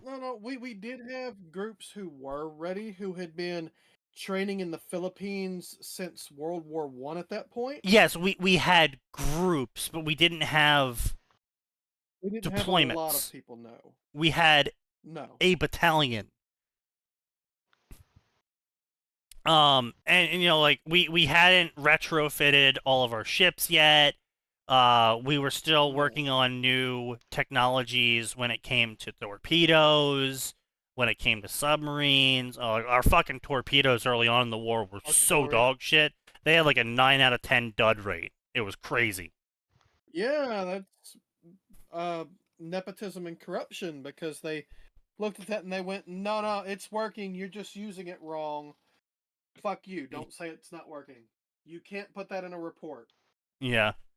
But yeah, the Enterprise had epic stories. You had the story about the 700, there was the 200 Marines and 500 civilian contractors who held off the incoming Japanese for was it 5 days, 3 weeks, or something like that? It was something insane.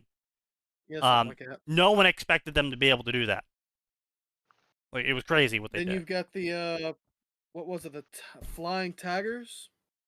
Yes, and the Flying Tigers that they got sent over to China. Yep. But yeah, so that's the thing though. Is obviously, Band of Brothers is gonna be mildly exaggerated. And there's a lot of stories that came out. So is Pearl Harbor. Yeah. But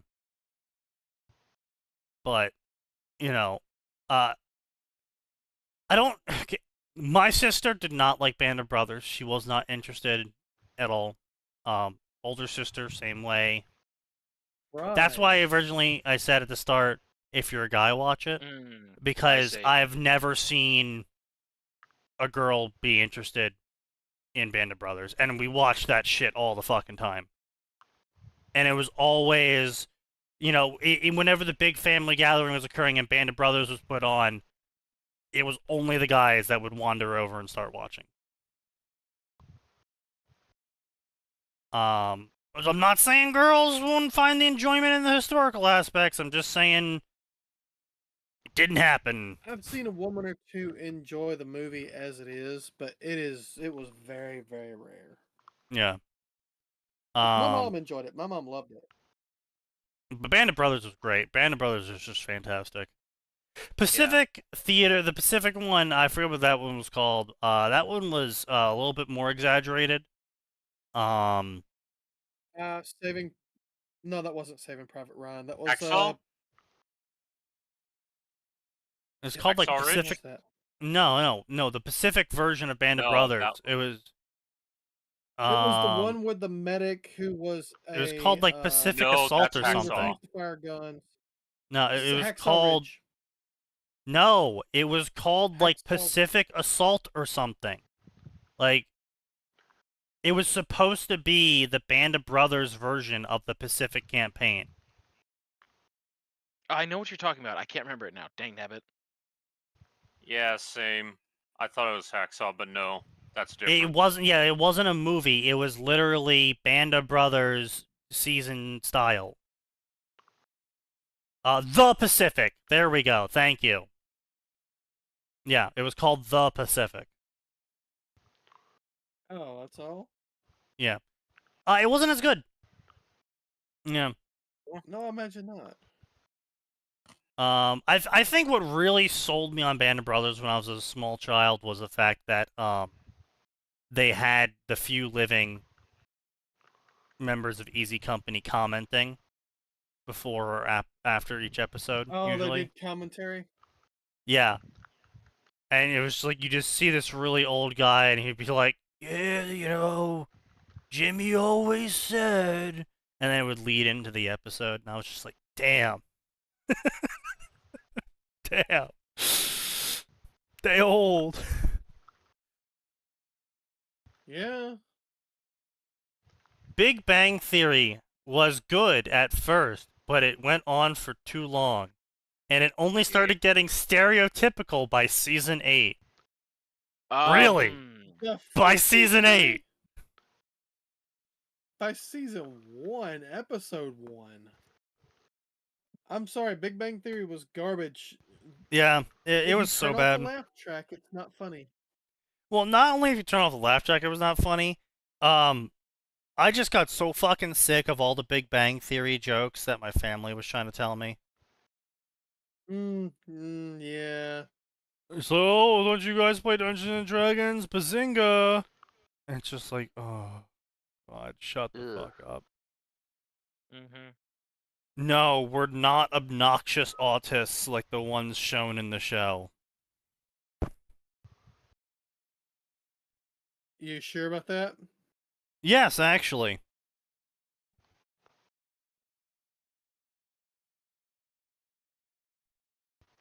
Because those guys are fucking obnoxious. Though. Yeah, they kind of were. And does live with his mother still. Well, maybe it wasn't too far off. I'm too broke to go anywhere else. Remind me, is one of the characters very chemically stable? Yes. Several of them are. So basically, they have the nerdy rich Indian. They have the very chemically stable genius who is so autistic he's unable to interact with people. Actually, you know what? Actually, the best way to describe Sheldon... you mean Mr. Knock Knock Knock? Yeah. The best way to describe Sheldon is Jimmy Neutron who never learned and grew up. No, Jimmy Neutron wasn't that bad. Yes, he was. He was pretty bad. He absolutely was terrible. I've seen Jimmy Neutron, and I've seen enough of Sheldon to know how bad Sheldon is. Jimmy was never that bad. No, you see, Jimmy, well, that's because the cartoon... Arguably, Jimmy was worse because he regularly put his town and the earth in danger True. with his... Jimmy... Fair. Jimmy, well, also the fact that Jimmy's interactions were not slice-of-life displays. They were, monster of the day displays. So you didn't get to see how Jimmy interacted with his, crew outside of the monster of the day events that occurred. Yeah, so... that's fair. And then I would absolutely say he was basically a younger Sheldon because, you know, Sheldon was the sort of person who would be like, oh, don't you mean, fucking, what's the hell, sodium chloride instead of salt? Like, that is so fucking Sheldon, it's obnoxious. And he is the smart sort of genius kind of person who is also extremely autistic and felt that because they were smart, that meant they didn't have to learn how to interact with people. He never got beat up as a child. Oh no, he got beat up regularly as a child. He just decided that because he was smarter than them, that meant he didn't have to bend and learn how to interact with people. Is that everyone should get on his level if they want to interact. He should never have to compromise. Yeah. Yeah,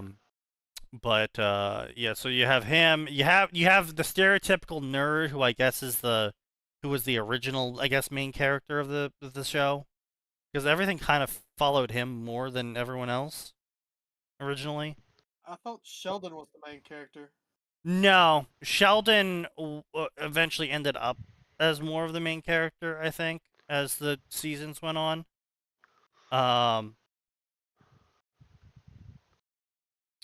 But then you have the really creepy nerd guy who, hits on women in a very... Oh yes, that guy. I thought that was the Indian guy. No. Well, he hits on women in a very Indian way. The guy who lives with his mother hits on women in a very, Creepy. hey, should be reported to the baby, police do way. you mind if I unclasp your bra and squeeze your breasts? Like, that's how he hits on them. Is that the guy with the glasses and the curly hair? The short fucker? No, he's the guy with the bowl Short, cut. fat, white guy. And no. Oh, None of them were fat. bowl cut guy, okay. Bowl cut, yeah.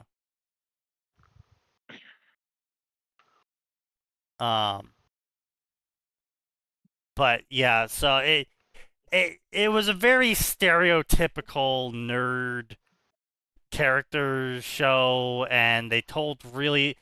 Again, it was one of those cases of the show writers are both not smart and not nerds, so they told jokes that to a stupid person sounds like a nerd joke. Yeah, that was always cringe. Yeah. And it was just really bad. I mean, it's like, yeah, some of us, we did have those people of like, yeah, they did, spend 12 hours on WoW and sleeping on the job, and yeah, some of them did get up into weird cosplay during raids or whatever, and they were, there was a couple of those sorts of people, but they definitely were not the majority when I was in college. I doubt they were the majority even 10 years ago, before I was in college. Like, we're talking like they were working off college stereotypes and post-college stereotypes of people from, like, nerds of the 80s, but then reframed in the modern stereotypes of nerds. So, like, their actions were, like, from the 80s, while their characters were from the 2000s. Man, I miss the old days when it was basically just the nerds doing the nerdy thing. Before it was infested with normies. Yeah. Yeah. Anyway, so he's got a lot of opinions on a lot of things, and I think this is just a list of all the things he has an opinion on, and then, damn, it's still going. Damn, he's got opinions on pairing. My disliked opinions on pairings now. Oh my god, it's just more... pairings of every single show he's ever watched, and his liked and disliked opinions on each of them. Oh my god. Holy crap. I could not give a shit, I'm gonna be honest. It just keeps going, though. Yep, it just keeps going. It's still opinions. My favorite characters. Lists them all. My disliked characters. And then he goes on a rant as to why he dislikes each character in every single show he's watched. Oh my god.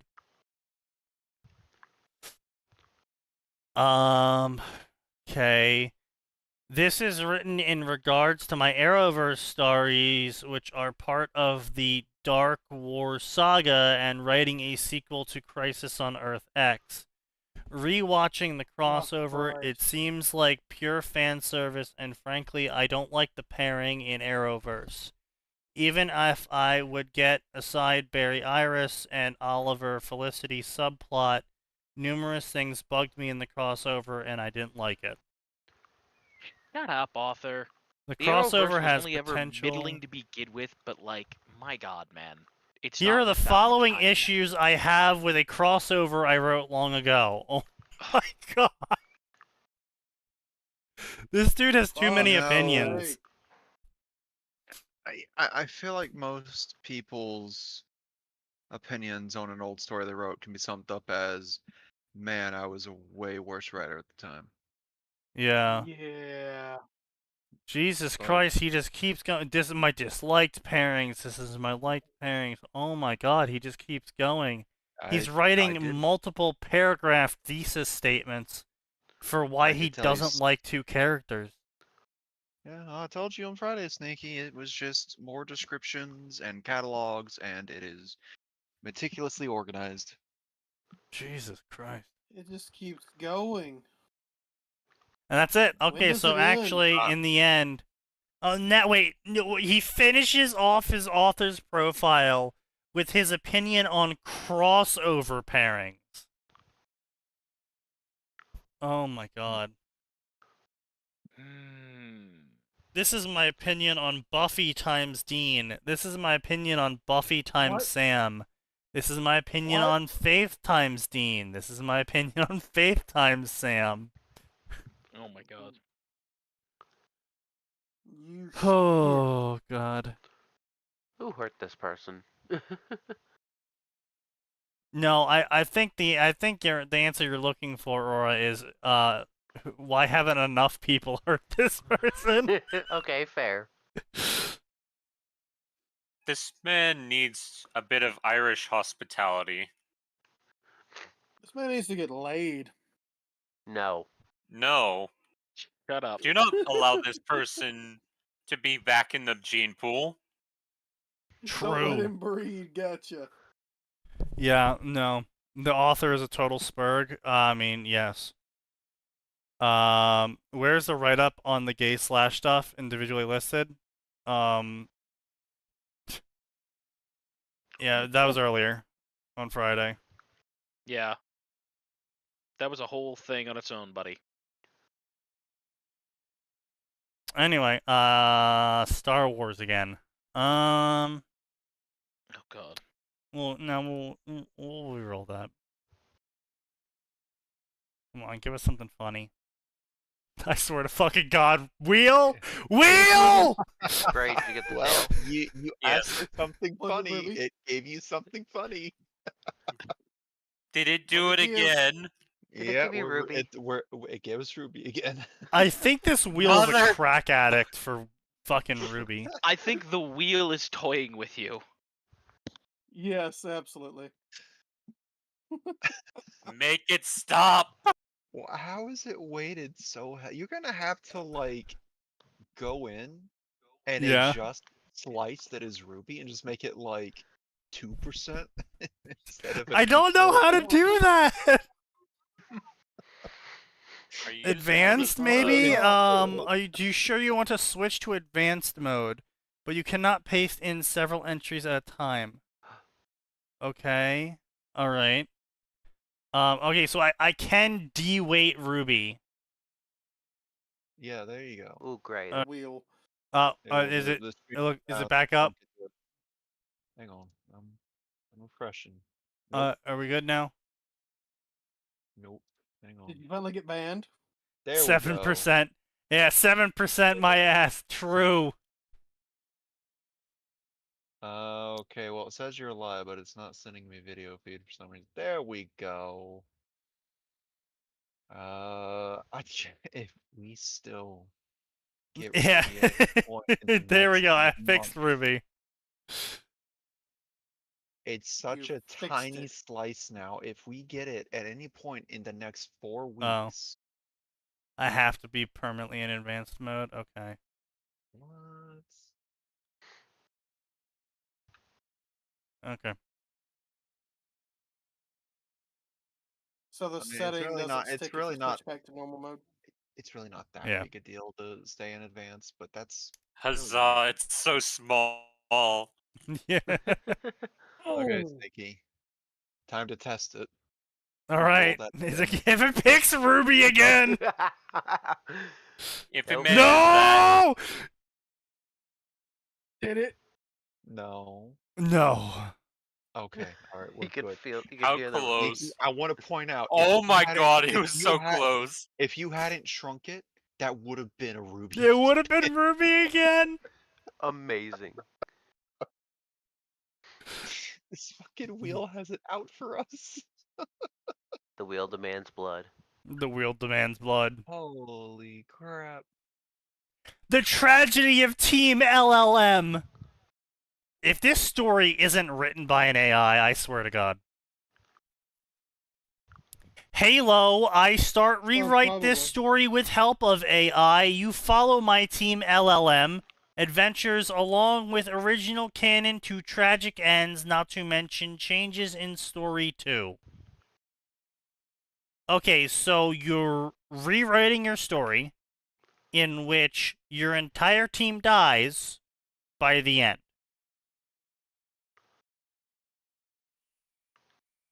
So why would we read it? Like, conceptually, I understand the idea, right? Where the idea is that you read the story to see how everyone dies. It's sort of like, Final Destination, right? Like, everyone dies in Final Destination. Or Hey, historical. Sign, you want to turn your fucking soup can off? Anyway, I can sort of understand the idea. Final Destination's a great example. But I'm not sure a V2 story, so go ahead and mark that down, everyone, written by an AI, where everyone's going to die in the end, that's a fan fiction of Ruby that you are updating at an incredibly slow rate, probably. Maybe fast if it's with AI. Who knows? We'll see in the future. But right now, each chapter is 1,000 words long. Also, yeah, AIs hate violence, so this is going to be very interesting.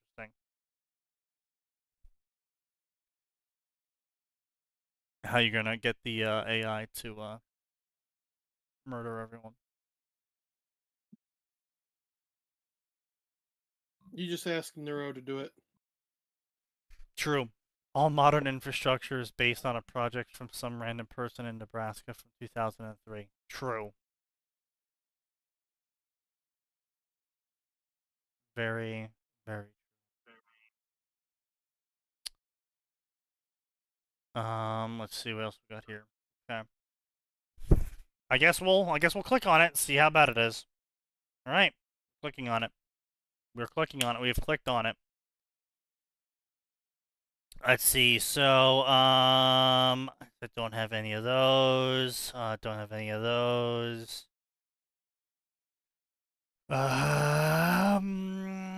Nope, none of the Sign has not dropped a Mad L yet, so this is crazy. Halo, it first prologue, like in the canon. Enjoy the reading.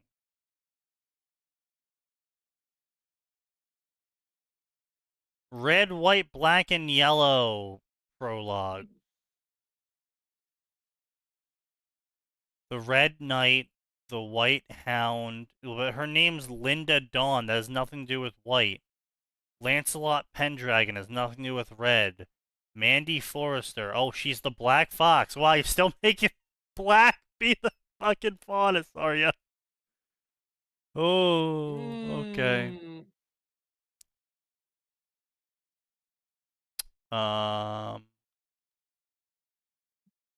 Yellow, Mike Birmingham, Mommy's little boy. What does that have to do with yellow?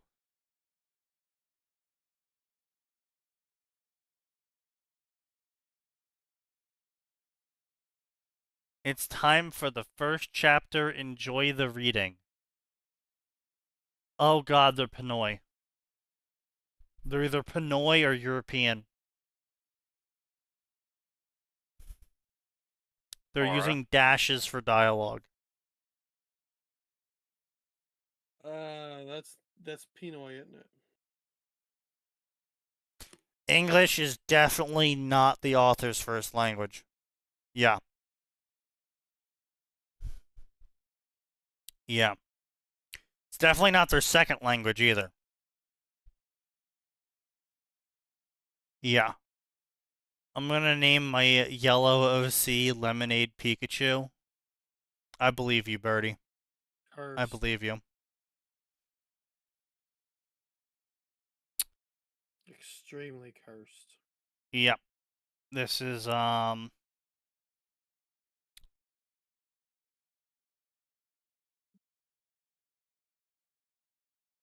if Beacon's tests were that harsh, we wouldn't have any hunters. I'm Lance.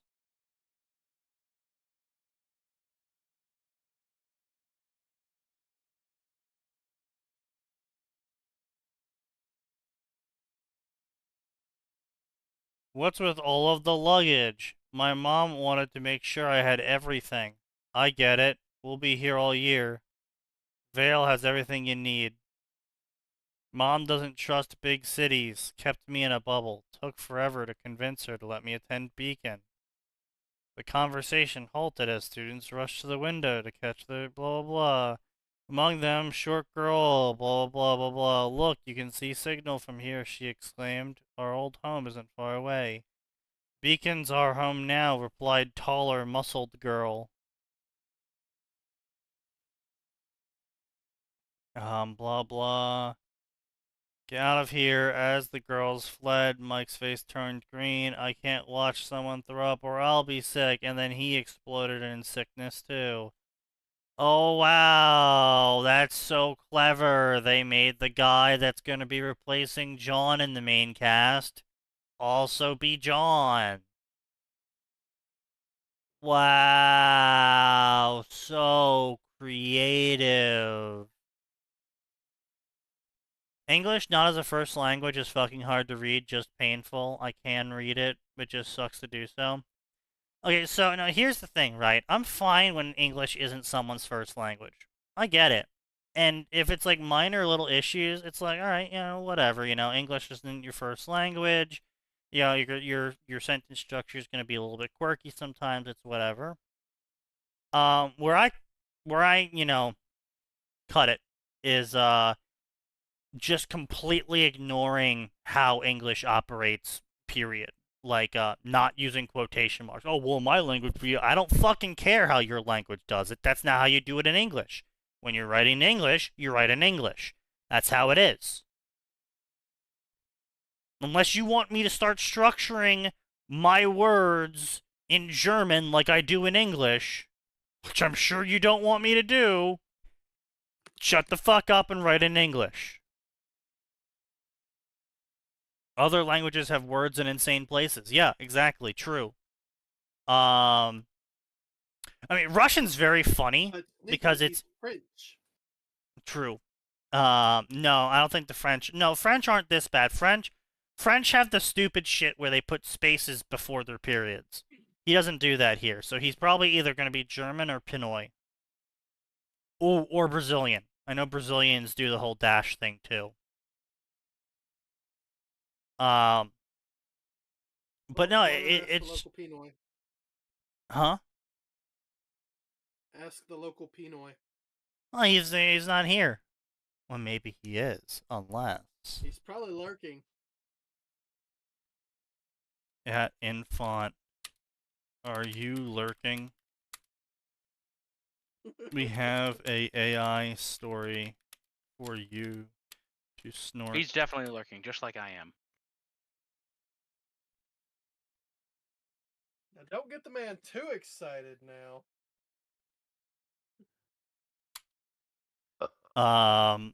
No, it's a very frustrating thing for me. I mean, like I said, Russian's funny because it's like, it is and the and shit don't exist. They're all implied. So it works sort of like English, where basically it's like, where vodka?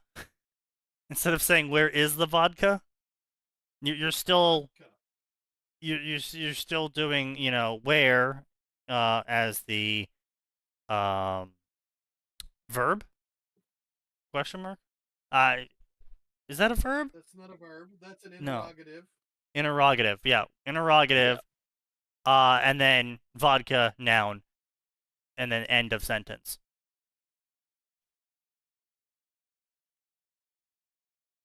Is the verb? Yes, true, right, my bad. Yeah.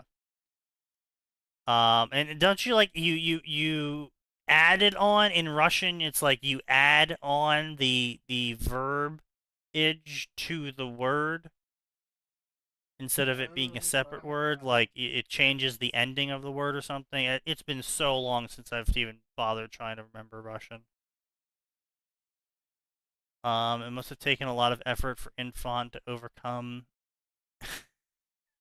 his Filipino blood to write English. I mean, they teach English from a very young age there. Is there a fanfic for my new favorite video game franchise, Balatro? You know, that's a good question. I'm gonna probably say there isn't, solely because there's not really much of a story to tell. The fuck's a Balatro? It is the new hit It's game. a gambling simulator. Yeah. It's a what? No Balatro stories. Like I said, I don't really think you can even make that because it's just like, like, what are you gonna tell a story about? It's sort of like you're never gonna be able to do more than a one shot for that the shotgun simulator. Shot roulette? Funny. One Shot roulette, yeah. Like, there's not really a story to tell there. You're there for a reason X, and then you play the game, and either you lose and you die and the story ends, or you win and you take the money and leave. And that's the end of the story anyway. Like, there's like no real arc, you know? Of course, AO3 has them. We've already established that AO3 is cursed in many ways. That's cursed as hell. I'm gonna be honest with you. I swear, if I click on this link and there's like single gay fic. Only a single. Late night gaming ends with another loss. At least someone cares about your frustration. Poker-inspired roguelike. Jimbo and Reader. That sounds so stupid. Jimbo, the Joker on the title screen. Really? Okay, so that person went insane. Yep. Mushroom Kingdom Come. Why is No. Balatro here? Super Mario Brothers, Wario Land, Mario Golf, Legend of Zelda, and related fandoms. What do you mean, and related Wait, what does that mean? Call of Duty, Super Mario Sunshine, Crash Bandicoot, Spyro, Tasmanian Tiger, Gex. Okay, Kingdom Hearts wrapping them all together makes sense. Rayman, Pokemon, Kid Icarus, Pokemon Ruby, Sapphire, and Emerald, and Balatro.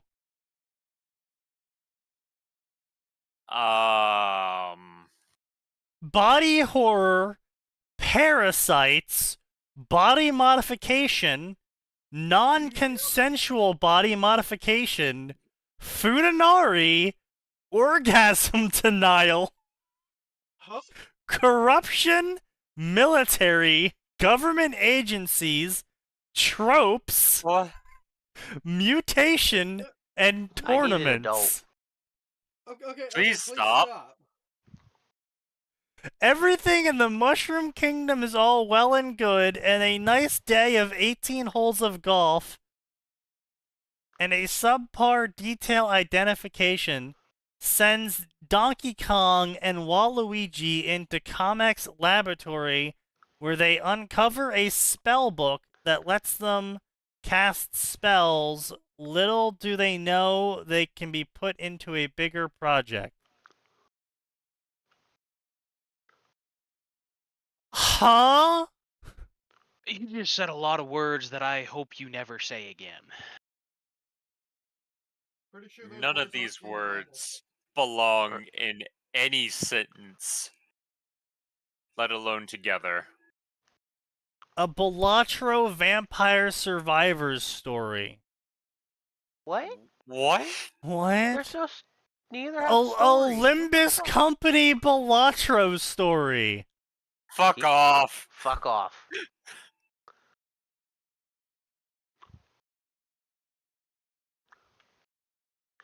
Do not hit me with this What? cursed knowledge.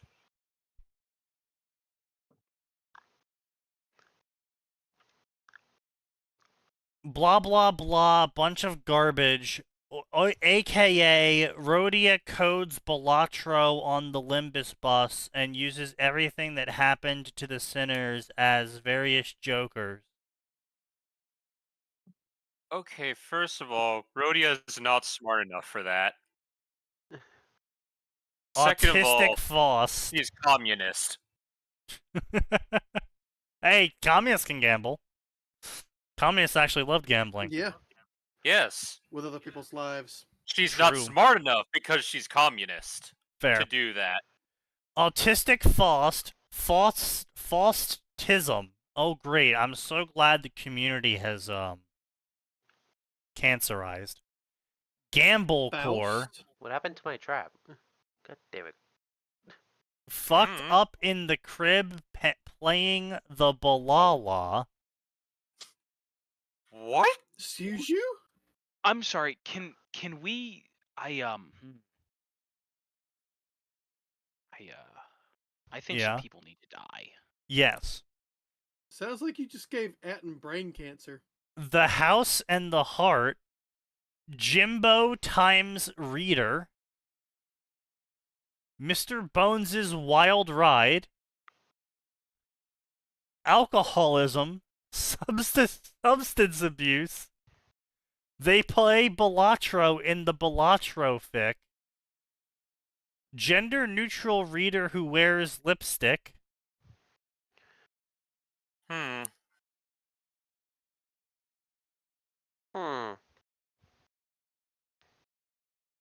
It's a second-person fic where you go into a casino called Jimbo's Casino and you play Balatro and then make out with him. No.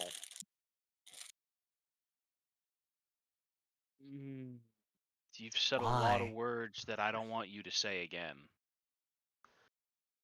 You are in the Balatro Casino run by Jimbo, and he takes interest in you.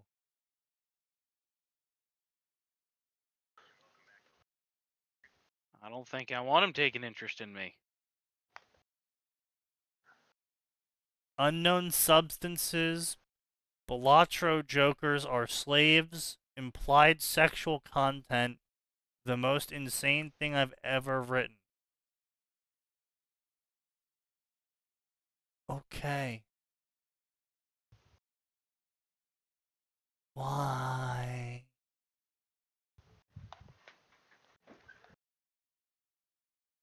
Can we go back to the stupid AI story? Yes.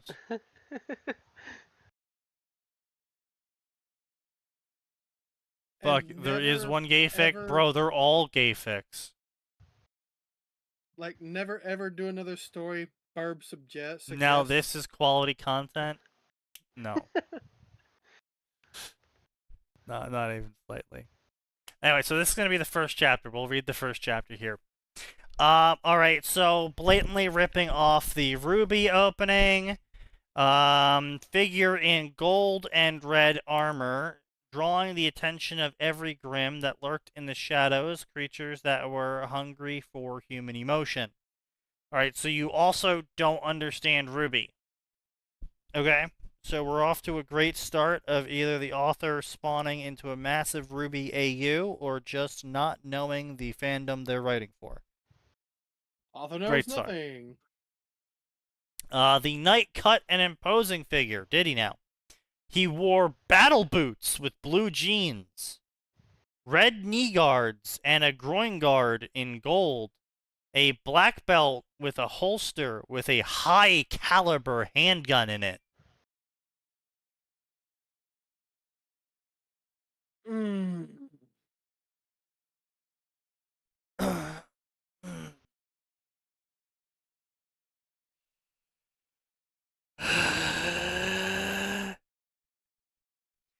His upper body was protected by layers.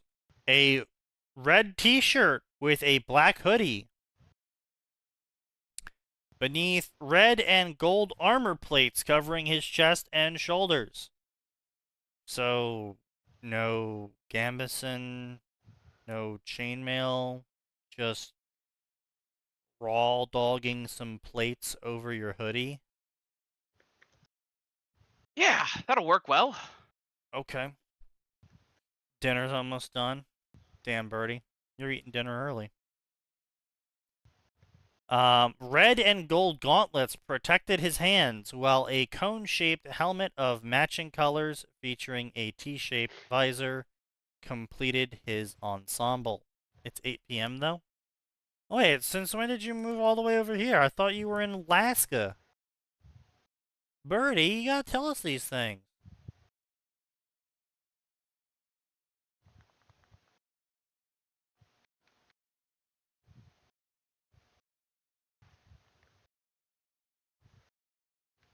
Let's see here. Bro, you missed 2 whole years of lore? I didn't miss any lore. Your lore missed us. We've been here the whole time. Jorp and I bought a house together yesterday. Wait, when the fuck did you guys start dating? What the fuck? Oh no, what come on, the hell? that one's been obvious. No, we've known that one for a couple of years though, Sneaky. That they've been. What the fuck do you Yeah. mean we've known that for a few? Wait, what? What? Was I just not in the loop on that one? Apparently not. I think you had a similar I don't know. reaction the first time. It was pretty obvious, buddy. What do you mean the first time? Well, you were talking shit to Jorp, and Jorp, because Jorp was agreeing with Birdie on something. You were shit talking. Jorp said, "I kind of have to agree with my girlfriend," or something along those lines. That was kind of how it dropped in this server that they were a thing. I don't remember that at all. We had our 3rd anniversary last week. God damn. Well, good for you Oh, guys. Congrats. I hope you're keeping him on a tight leash. God damn. I don't think the leash is tight enough. Yeah, you should whip him a couple times to be sure. Not what I said.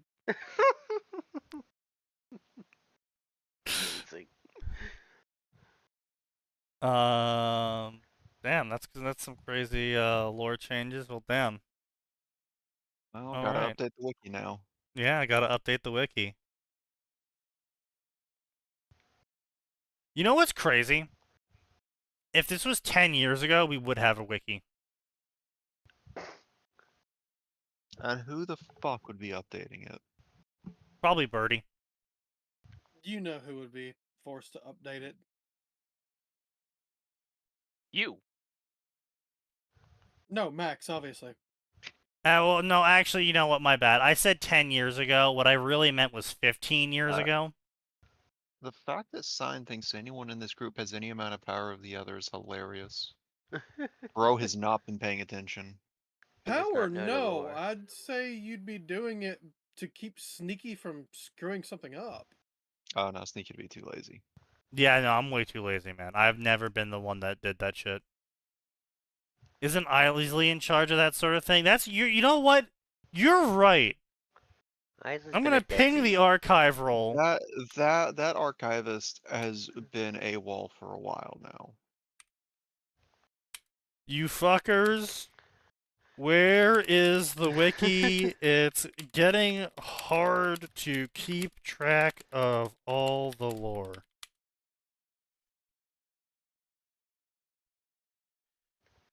Anyway, so I mean, like, I let's didn't be realize all how honest bad the here. blue you picked was. Holy shit, that is. Oh God. That's why you always know when they were speaking.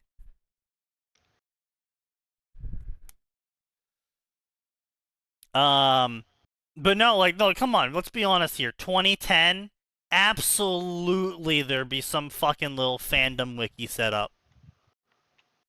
You mean 2015? I said 15 years ago. You said 10 years ago. I changed my answer to 15 years ago when I realized 10 years ago was 2015.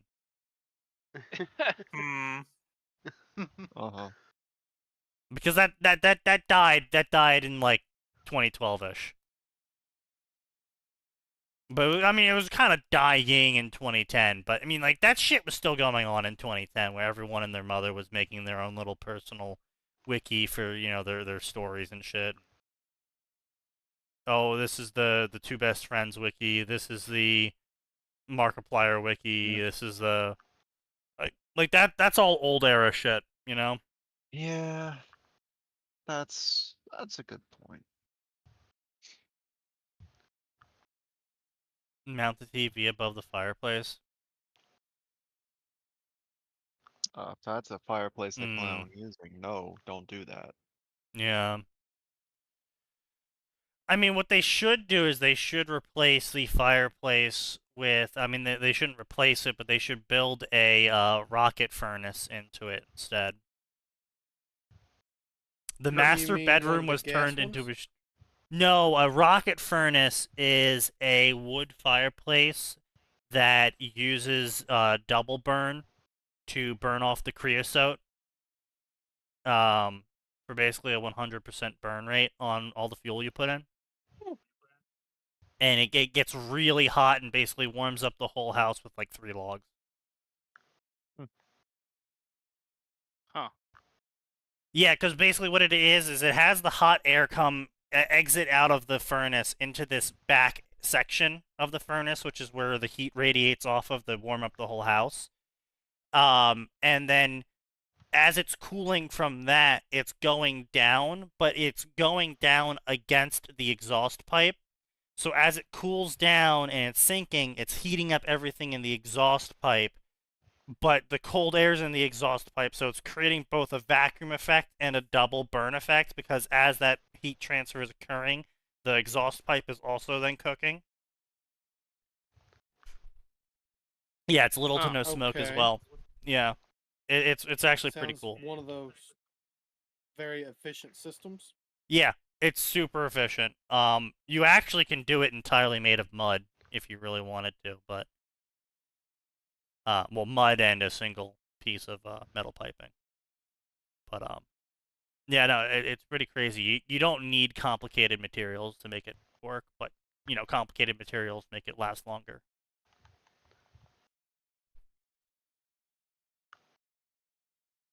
It's pretty cool, actually.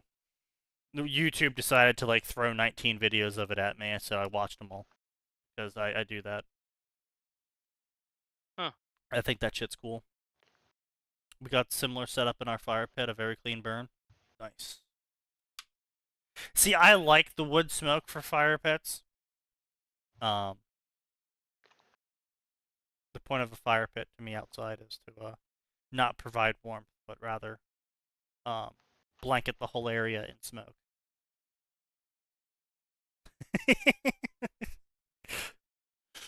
I mean, you're supposed to get some wood smoke smell. That's part of the experience. Yeah. But see, it was my way of preventing them from asking me for doing yard work, because we have a massive yard, and obviously it's in the middle of a forest, so a lot of fallen twigs, leaves, other shit, right? And what I would do is I would start a fire in the fire pit and then just continuously dump everything into the fire pit, because not only was it faster, it covered the entire neighborhood in a haze of smoke. Fair. And it made them stop asking me to do it. Giving your neighbors lung cancer. I was just reminding them of the great outdoors. And how they would like it to stay outdoors? I definitely possibly may have also danced around the fire with the pitchfork as the fire was reaching like 20 feet in height because I just dumped an entire, massive lump of leaves onto it. And they're like, yeah, Sneaky, no, you're not, no, stop. Please stop summoning Satan.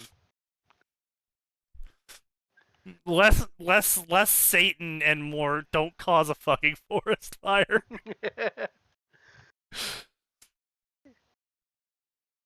Fair. But yeah, so anyway, dude's raw dogging it with plate mail, which is something. He's also wearing a T-shaped Mandalorian visor, completing his ensemble. Fuck you. Don't fucking ruin it. I mean, they're gonna ruin it. Yeah, so I'm just really confused here. It's like, so basically he's not wearing any armor on his legs. I don't know the hell a battle boot is. I'm assuming it's just a steel-toed boot. So he's basically wearing no armor on his lower body, and he's raw dogging plate mail on his upper body with a high caliber handgun. Whatever the fuck that means. And then is for some reason wearing a full face covering T-visor.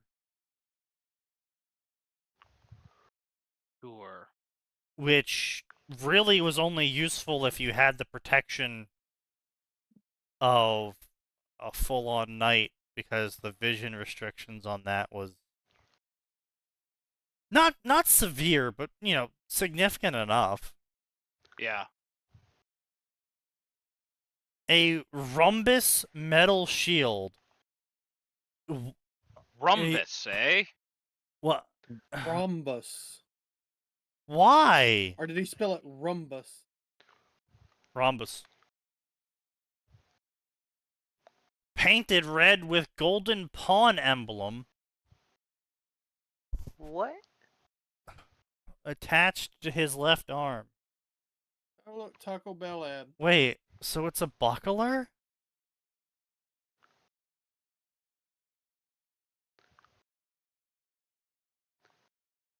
Why would you have a... Okay. Sure. At his hip, a red scabbard held a sword with gold. Well, okay, so I guess we're... Did you guys know that he's got a red and gold theme? Oh my god. He thinks he's royalty. True. Or Iskandar. True. No, purple is royalty. Oh, so is red and gold. Oh, red and gold is also royalty. And blue.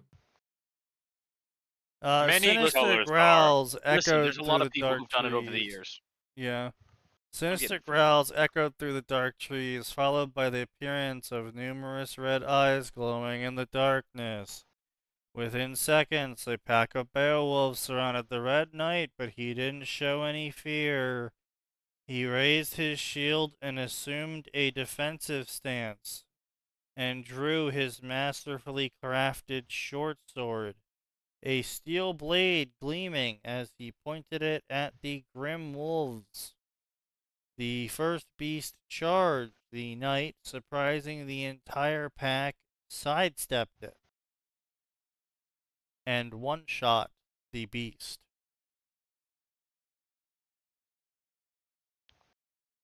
The head fell silently onto the snow. Okay. The remaining wolves attacked as one, but the knight was ready because he just parried all of their attacks. Oh, he just parried them. Oh, it's easy, guys. You Parry don't have this, you to. filthy casual. He just parried them all.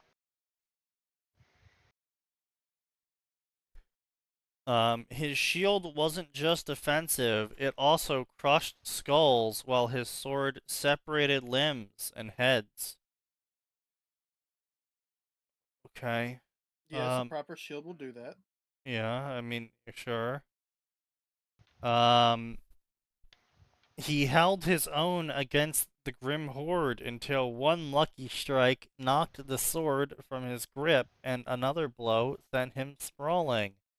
And then, mystically, his helmet flew off just in time to show the audience his long, messy, dirty hair with his blue eyes and pale skin.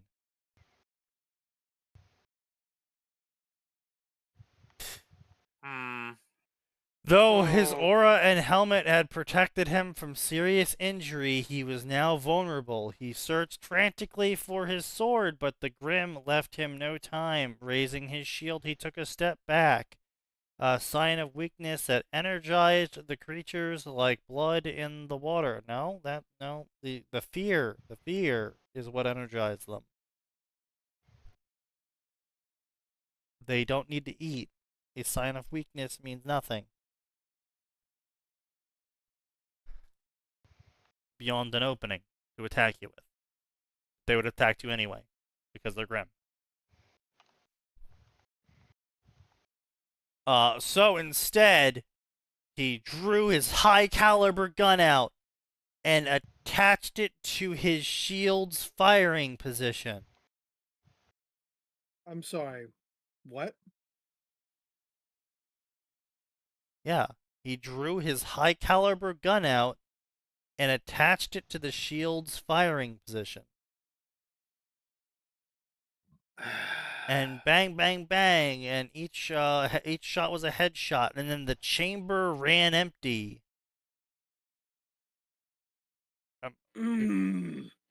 Before he could reload, a Grim lunged at his left side. The knight swung his shield, crushing the beast's skull with devastating force. He ejected the empty magazine and slammed in a fresh clip. Fuck you! He dropped 2 more Grims. His sword lay tantalizingly close. With the press of button, his shield expanded into rectangular tower shield nearly his height.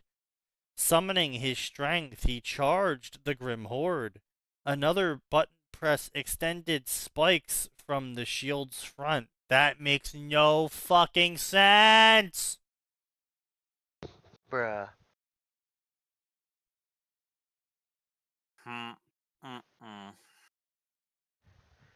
Perfect for carving through the monsters?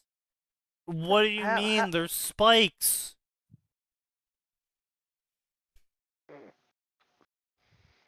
I swear. Don't you know spikes are for carving? Yeah, I forgot. You cut steak with a needle.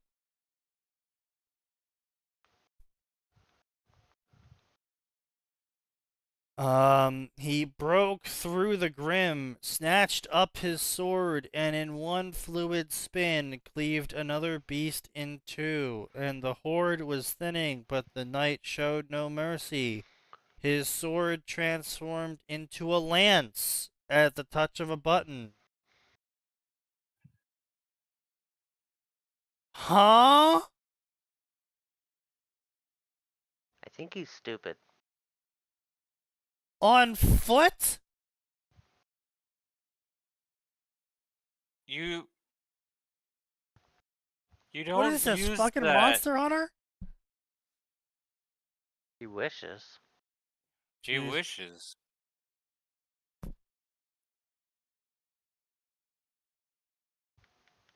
But like, the thing is, in Monster Hunter, even the lances are bladed on one side. Yep. Author profile is Hungarian, literally English second language. My name is Sir Matten. I'm a 28-year-old amateur writer, and what you need to know about me is that I like fanfiction because you can do anything in fanfiction. Ugh, one of those idiots. Ugh. I may write stories that seem like a speck of dust in the endless thousands, but they are my stories, although they will never know you if I don't write them. My main principle is to not be afraid to express opinion about given story. goes on, blah, blah, blah. What the story makes me of so far. German army sharing technologies with Italian troops, 1942. Yes. Typical civilization game.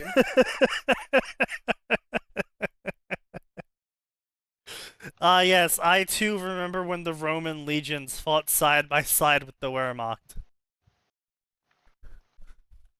Hmm.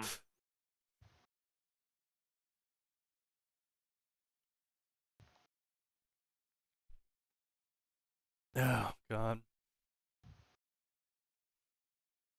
Or if Dice would have you believe it, World War One.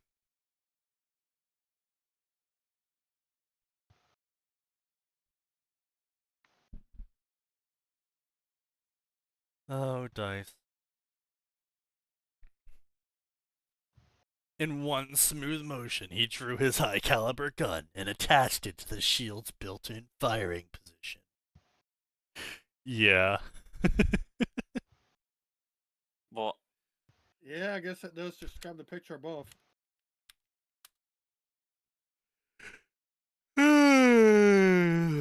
He put a new clip in after ejecting the magazine.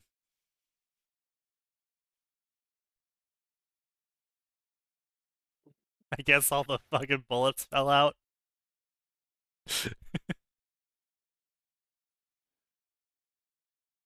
I know he means he ejected the magazine and loaded a new magazine, but he's fucking stupid. I just have the mental image of like an M1911 and you know it's racked back because it's empty. And you just drop the magazine out and then you pulls out a fucking like 5 clip and just from the top pushes the bullets in and they all just fall out through the fucking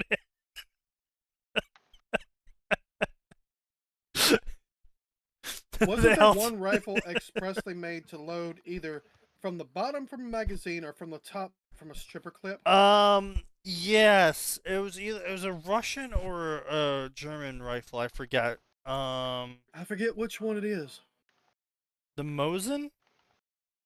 It was either the Mosin or the Kar 98. Maybe?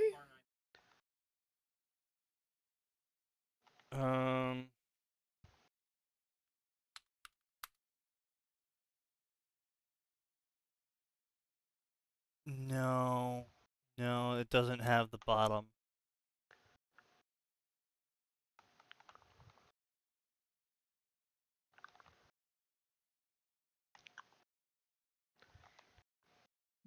It's not the Mauser either.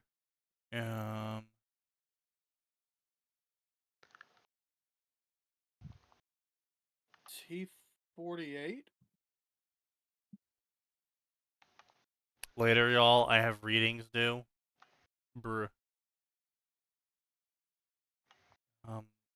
Yeah, I pulled up a list of clip-fed firearms on magazine on Wiki.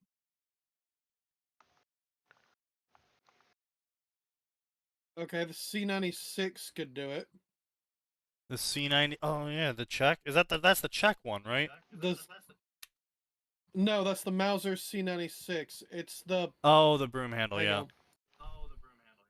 Yeah. No. Yes. Yes. That one. Yeah, yeah, yeah. I got that here. Yeah.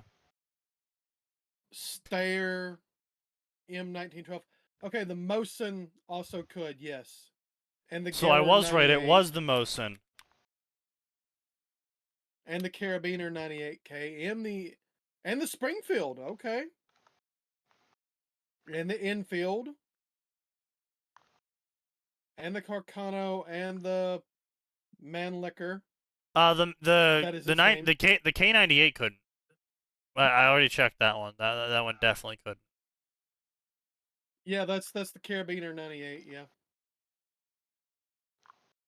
yeah. Type 11, LMG, the Garand, SKS, Lee Enfield, Mauser. Oh yeah, the Garand did have K31. I think you had to modify the Garand to accept a magazine, though. No. No. It has a magazine built into it. It's not a detachable magazine. It's an internal magazine. No, that well, I mean, obviously obviously all of these had internal magazines, dude. I'm saying specifically as you could reload it either by putting a clip in or by using a magazine. A detachable mag, yeah. I know the SKS has the detachable mag and can be stripper clip fed. Yeah, yeah. Yeah, like all the newer stuff, SKS, Infield, Mauser, Good night, K31, all that. Yeah. Anyway, point being is this guy's retarded. He's using an AI to do his stuff, so I mean that's not a big surprise. You know, which is poorly. This is why you don't use an AI to do stuff for you if you don't understand the language you're doing it in. Because then you have the AI saying you drop the magazine out and then refill the gun with a stripper clip, but that would mean all the bullets fall out because you dropped the magazine out. No, the clip holds them in. Not if you use a stripper clip and you're relying on there being a magazine already in the gun. Nope. Nope. The stripper clip will hold it in place because there is a on a lot of them, it's held in place by tension. Like right, you but have if to you're expressly do something to disengage it at the bottom that would make it fall out if it didn't have a bottom. that's what I'm saying. Like if the rifle didn't have. Yeah, that's what I'm saying. I'm saying that's what the author did. Is he ejected the magazine from the bottom of his gun and then fed a clip into the top of the gun. Okay. So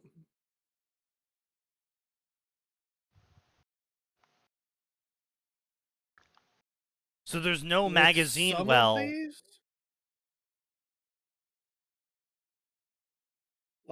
Like with the Mauser, right? The one pictured right there? Right, but the Mauser has a magazine well.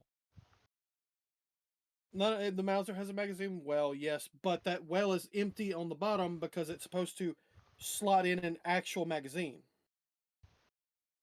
Right? It can be loaded with either. But you can fire it with that stripper clip in that position.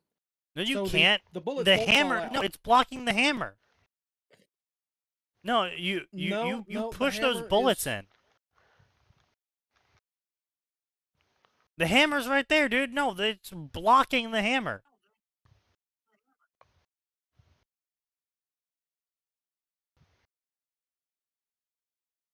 Damn it, I don't have my thing up.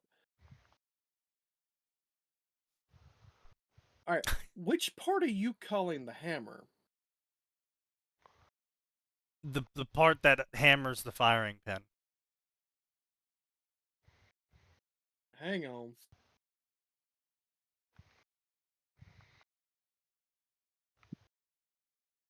There we go. The C96 is only loaded via stripper clip? Yeah. Yeah.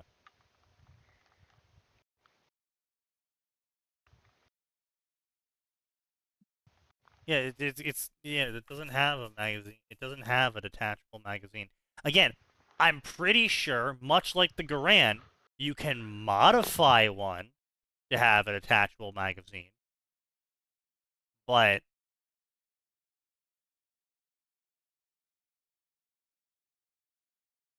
yeah, no, you push the bullets into the magazine. Well, you don't just fire it from the stripper clip. That doesn't work.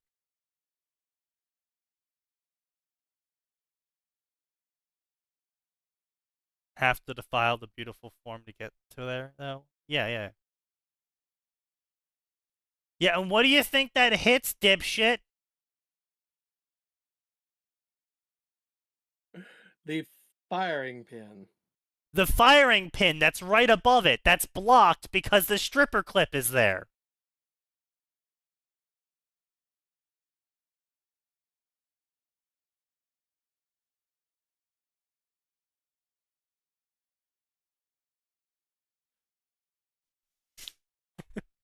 Okay, sign L. You can have it. You can have it. I was wrong. Yeah, see, right, exactly. That's exactly what happens. Yeah. Push down, pull out. Yeah. Yeah. Push down, pull out. Because I've seen some of them that are expressly made to fire through that and cycle one round at a time.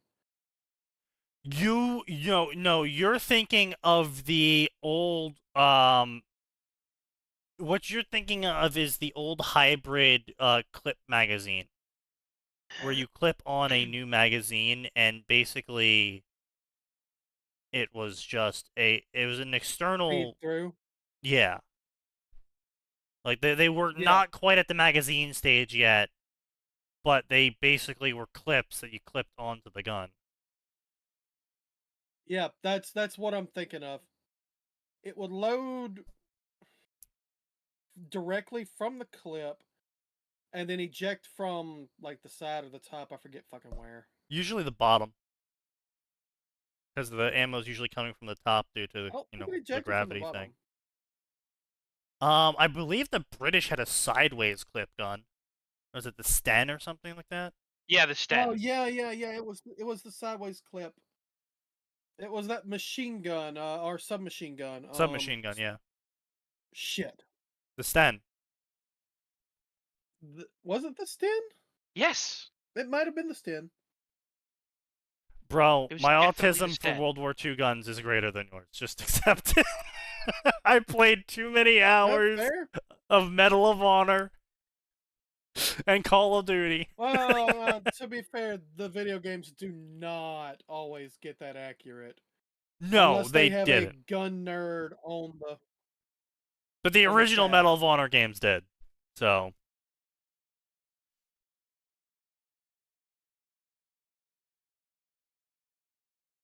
Good enough, at least.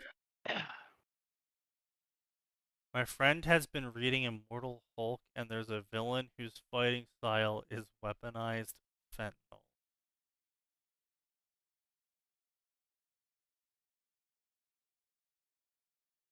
That's certainly something.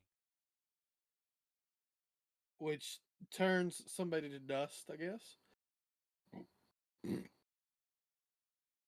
Can't tell who he shot.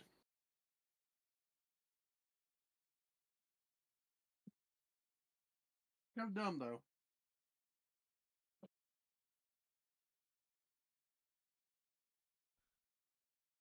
That's crazy. Anyway. Yeah, so that's the end of the chapter, obviously. But yeah, he's using his sword a short sword. I want to keep this in mind. This is not a long sword that transforms into a lance. This is a short sword that transforms into a lance. Well, no, hang on. The short sword transforming into a lance would actually make more sense. The blade would be harder to break off. You just extend the handle and hold it, by the handle, the hilt into a handle. That's a spear. It's also a lance. No. No. No. A It lance. is a type of polearm, excuse me. The English term Nope, lance I'm wrong. is a type of spear, however, but is a type of spear meant to be used on a horse. So it is a more sturdy spear. Okay, so you're thinking the English style lance. I went straight for the Roman style lance. Well, yeah, The one of I course linked, I'm thinking of the English style lance. That is a spearhead / lance head. Yeah, okay. I mean, okay. Yeah, if you want to say the short sword just extends forward into a spear. Like, it would extend I from would buy from that the more, hilt yeah. Yeah. as like a pole coming out of the hilt and you just grab onto the ass end of this But thing. that would just be like, poke that's 'em with the just a pointy end. telescoping hilt, which is just, I feel like that's Yes. hilariously critical weight failure. Aura. Telescoping anything is just Yeah, no but bueno. again, aura. Aura Yeah, bullshit. sure, but like, The weight is obviously going to be horribly unbalanced towards the front. Yes, but if you're holding on to it, it's not going to fucking matter. yeah, but the point is that he is.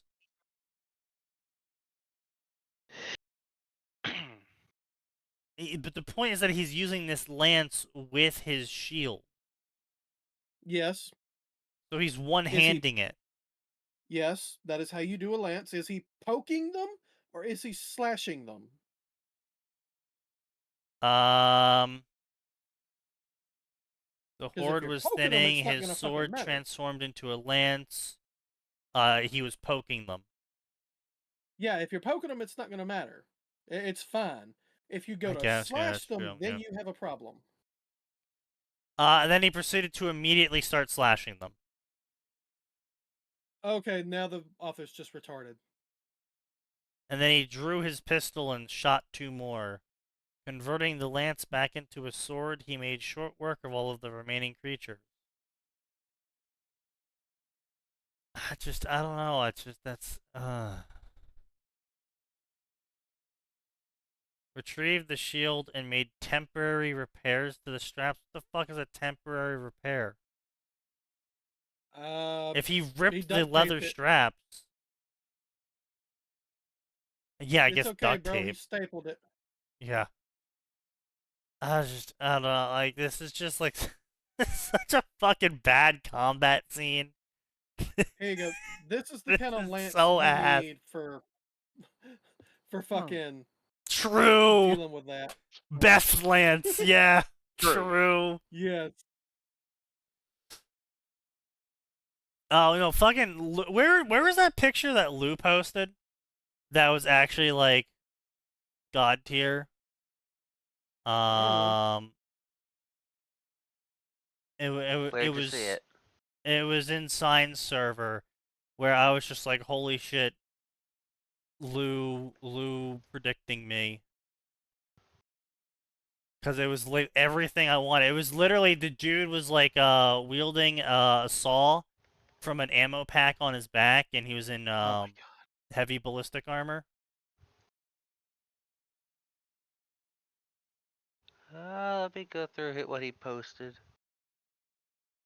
Yeah, I think he posted an art safe for work. That, and like that was a while ago too. So it's gone. It's fucking gone. Art safe for work. I gotta say, I'm incredibly disappointed in the Warhammer 40,000 community because I've been trying to find a good picture of the fucking Melta-Lance, and I can't, and that's disappointing. Yeah. Yeah, because Sneaky, they invented a lance where they just said, cool, we're going to make a single-shot Melta-Gun and strap it to the lance. You said it was a big guy in armor, right? Yeah. I think I found it. Guy has a shield and a machine gun. Yeah. Yep. Peak Kino. Yep, there we go. That madman. Peak Kino. It was in the other channel, the one with all the guns and shit. Oh, yeah, that would do it. Yep. CHP. Yeah, CHP. Yeah. I said Peak Kino. Yep. That's some good shit. That's some good shit. But yeah, this is just so fucking ass. Like, goddamn, this is a V2. Like, damn. Bro needs a V3. Bro needs more than a V3. Maybe he needs to drop the AI. True. He needs to learn English. True. Yeah. Bro needs to learn some English. That's crazy. All right. Well, anyway, that's all for tonight, ladies and gentlemen. Hope you come on Friday because there is